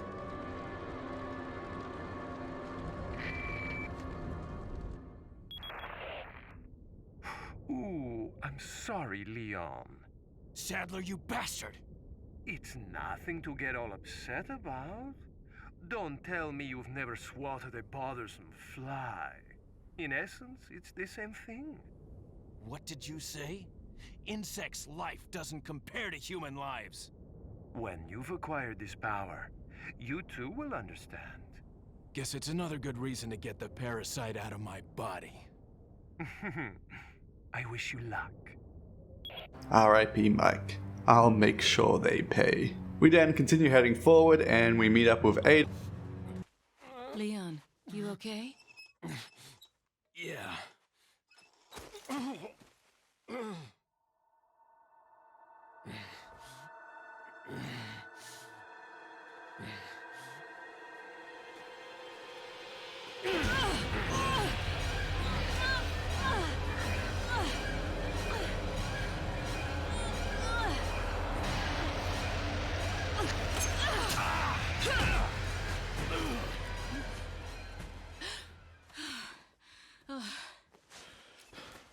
Sorry, Ada.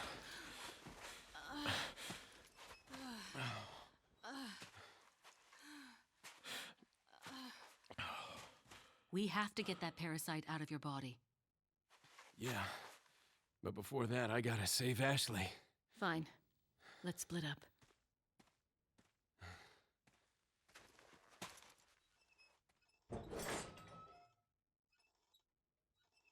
We feel that Leon's own eternal clicking clock that has been going since the very beginning of the game has finally come up. He is about to lose full control of who he is, what he is, and everything that he must do. We head through a final prison section which has a regenerator. I don't really have much to say about this scene. It is just a regenerator here just to remind you they exist. And we get our final confrontation with the Granados. In this final confrontation with the Granados, it is a sort of, I don't know how to describe it, a modern military base on top of a hill, and we have to gain access to a door. And in order to gain access to this door, we have to get a key card. And to get this key card, we have to press 2 buttons to open the door. And during all this, we have a bunch of Granados coming at us. So logically, you just kill all the Granados. We are reunited with another black man with a chain gun. He was in the previous section as well, but you know, I killed him really easy here, and I'm gonna kill him really easy again here. So, you know, he's just here, I guess. Once we get through this section, again, not going to talk too much about it, it's not really important. We are given our cutscene with Sadler trying to final the conversion of Ashley so that Ashley will never be able to remove the parasite without dying.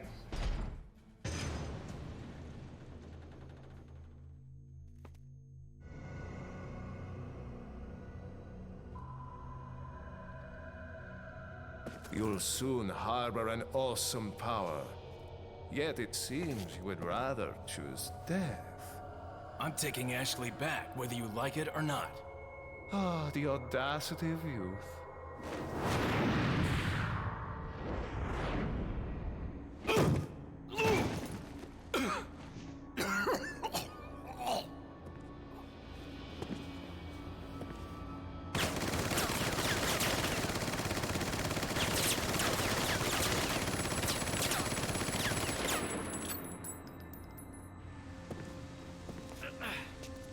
Leon, now!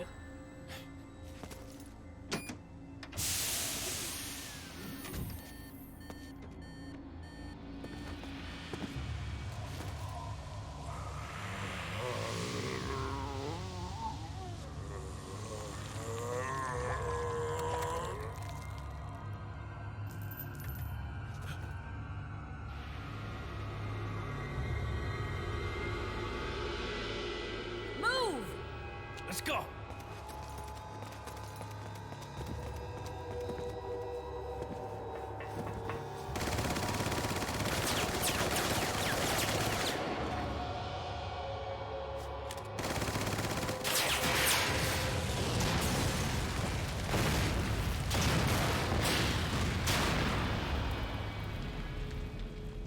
They head in through a passage, fight a few more Granados that just happen to be in this passage, and they end up in the Plaga removal procedure room. Now this is a torture chamber pretty much, where you get strapped down and they shoot radioactive waves into the body in order to kill the Plaga parasite, and if it was too far along, it would kill both the host and the parasite. This hunk of junk? I don't know about this, Leon. There's only one way to find out. You operate.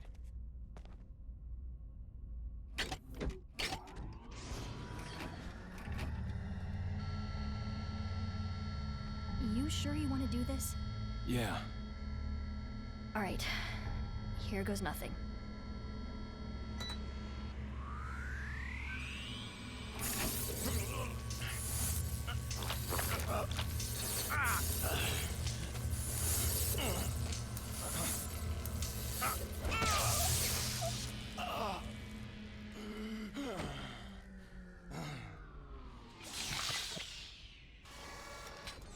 How are you feeling? Like $1,000,000. I thought you were gonna die. All right. Guess I'm up.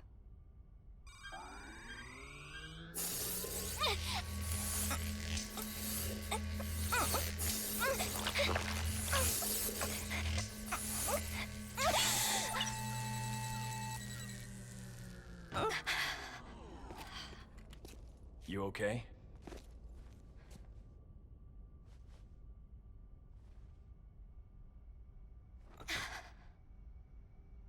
know about you, but I think it's time we go home.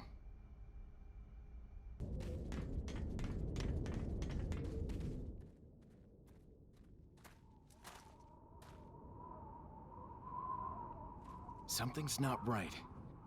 Ashley, you stay here.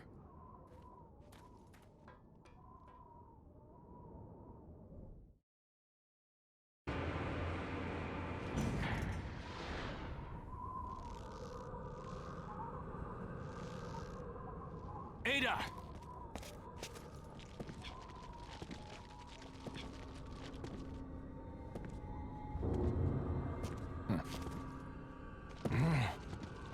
Better try a new trick, cause that one's getting old.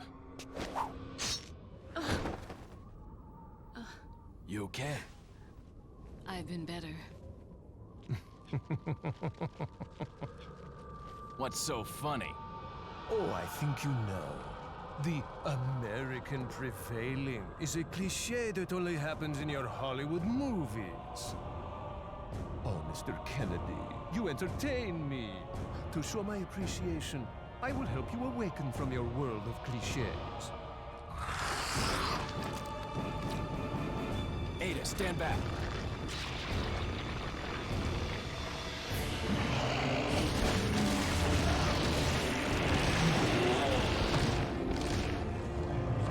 And we have our final confrontation between Sadler, Leon, and Ada. In this final confrontation, Sadler transforms into a grotesque monster with a giant weak spot eyeball and other weak spot eyeballs on its legs. It looks very similar to the ultimate weapon, where it has two gigantic pincers, it has many legs, so it has mobility, but whereas the ultimate weapon and Mendez looked more like a centipede, Sadler looks like a spider.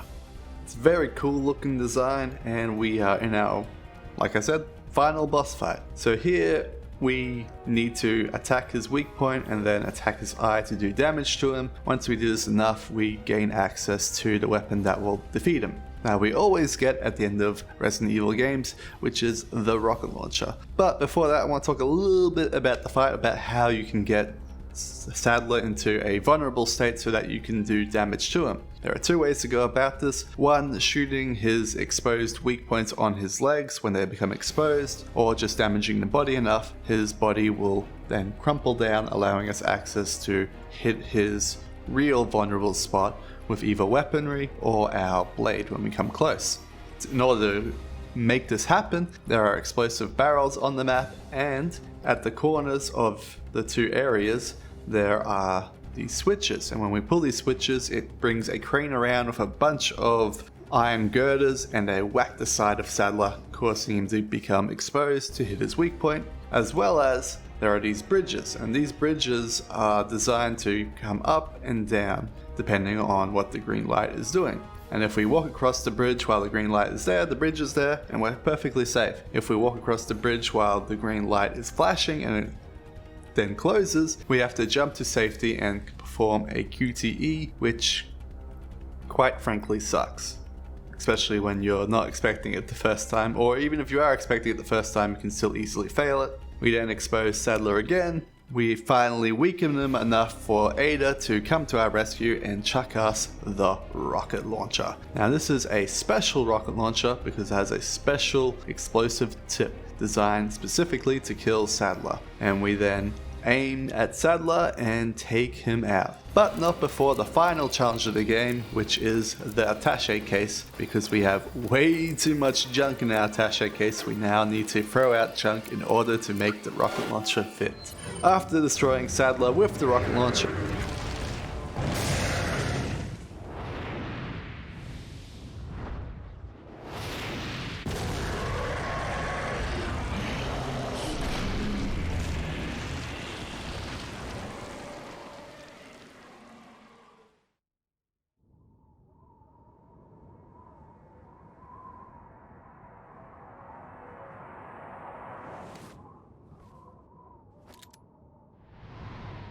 Sorry, Leon. Hand it over. Ada, you do know what this is.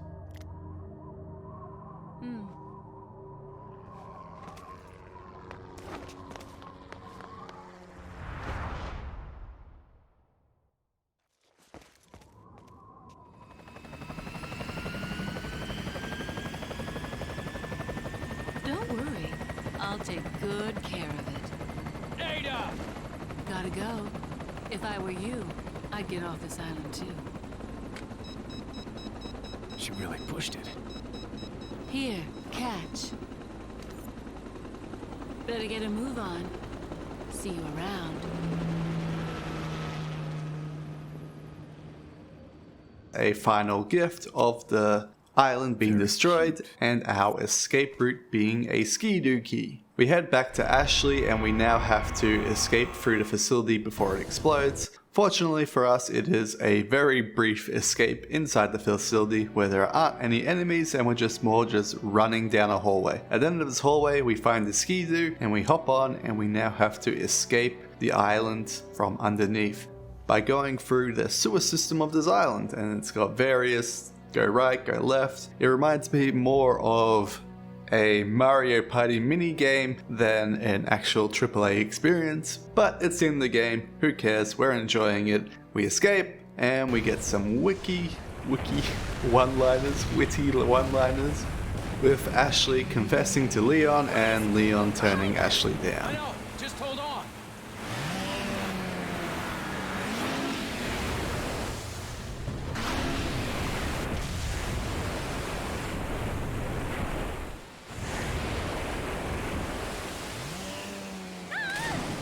Ashley!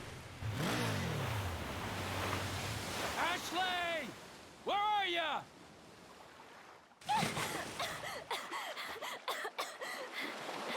Leon! Come on. Let's go home. Sounds like a great idea. Mission accomplished. Right, Leon? Not quite. I still have to get you home safe. So, after you take me back to my place, how about we do some, overtime? Sorry. Somehow I knew you'd say that, but it doesn't hurt to ask, you know? So, who was that woman anyway? Why do you ask? Come on, tell me. She's like a part of me I can't let go. Let's leave it at that.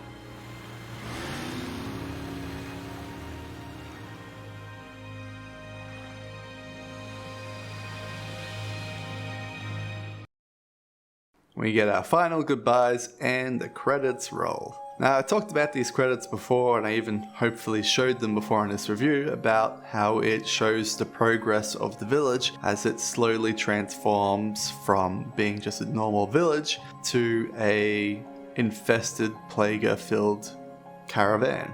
And we notice one thing in the game, while there's lots of children in these pictures, there aren't a lot of children in the game itself, which means this parasite is not very pliable with children, which would instead make them into something else. At least that's my theory, that when a plague infests a child, that child then turns into one of those bug creatures, rather than the adult turning into a human shell with a bug creature inside. The bug creature breaks out of the human shell and is just a bug creature. And that's where I think a lot of those bugs come from. At the very end of the the credits, we get a final conversation between Hunnigan and Leon.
Hunnigan, is that you? Finally, the line's jack free. Hey, Hunnigan, no glasses. Forget the glasses. What's the status of the mission? I've rescued the subject. We're returning home. You did it, Leon. Thanks. You know, you're kind of cute without those glasses. Give me your number when I get back. May I remind you that you're still on duty? Story of my life.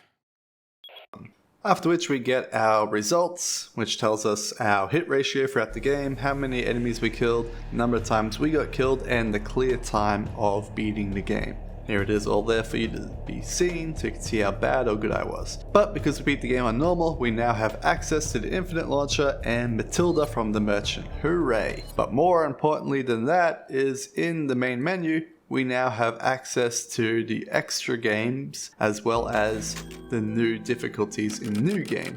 Now these extra games is Mercenaries mode and Separate Ways with Ada and Assignment Ada.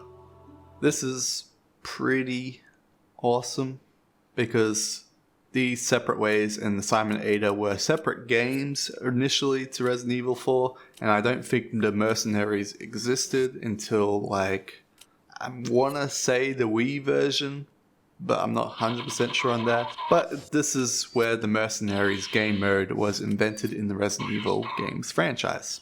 So that's it. We're at the end of this video. It's been long. It's been tiring for me and probably for you guys watching at home. I apologize. I did not want it to be this long, but unfortunately there is a lot to talk about when it comes to a game like Resident Evil 4.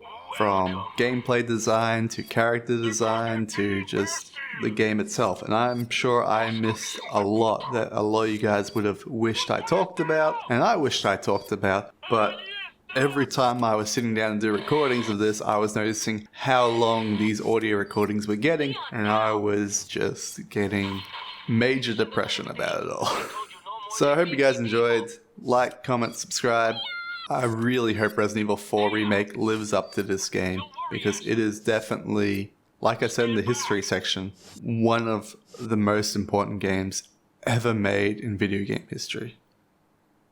I'm Kris. G'day. Enjoy gaming.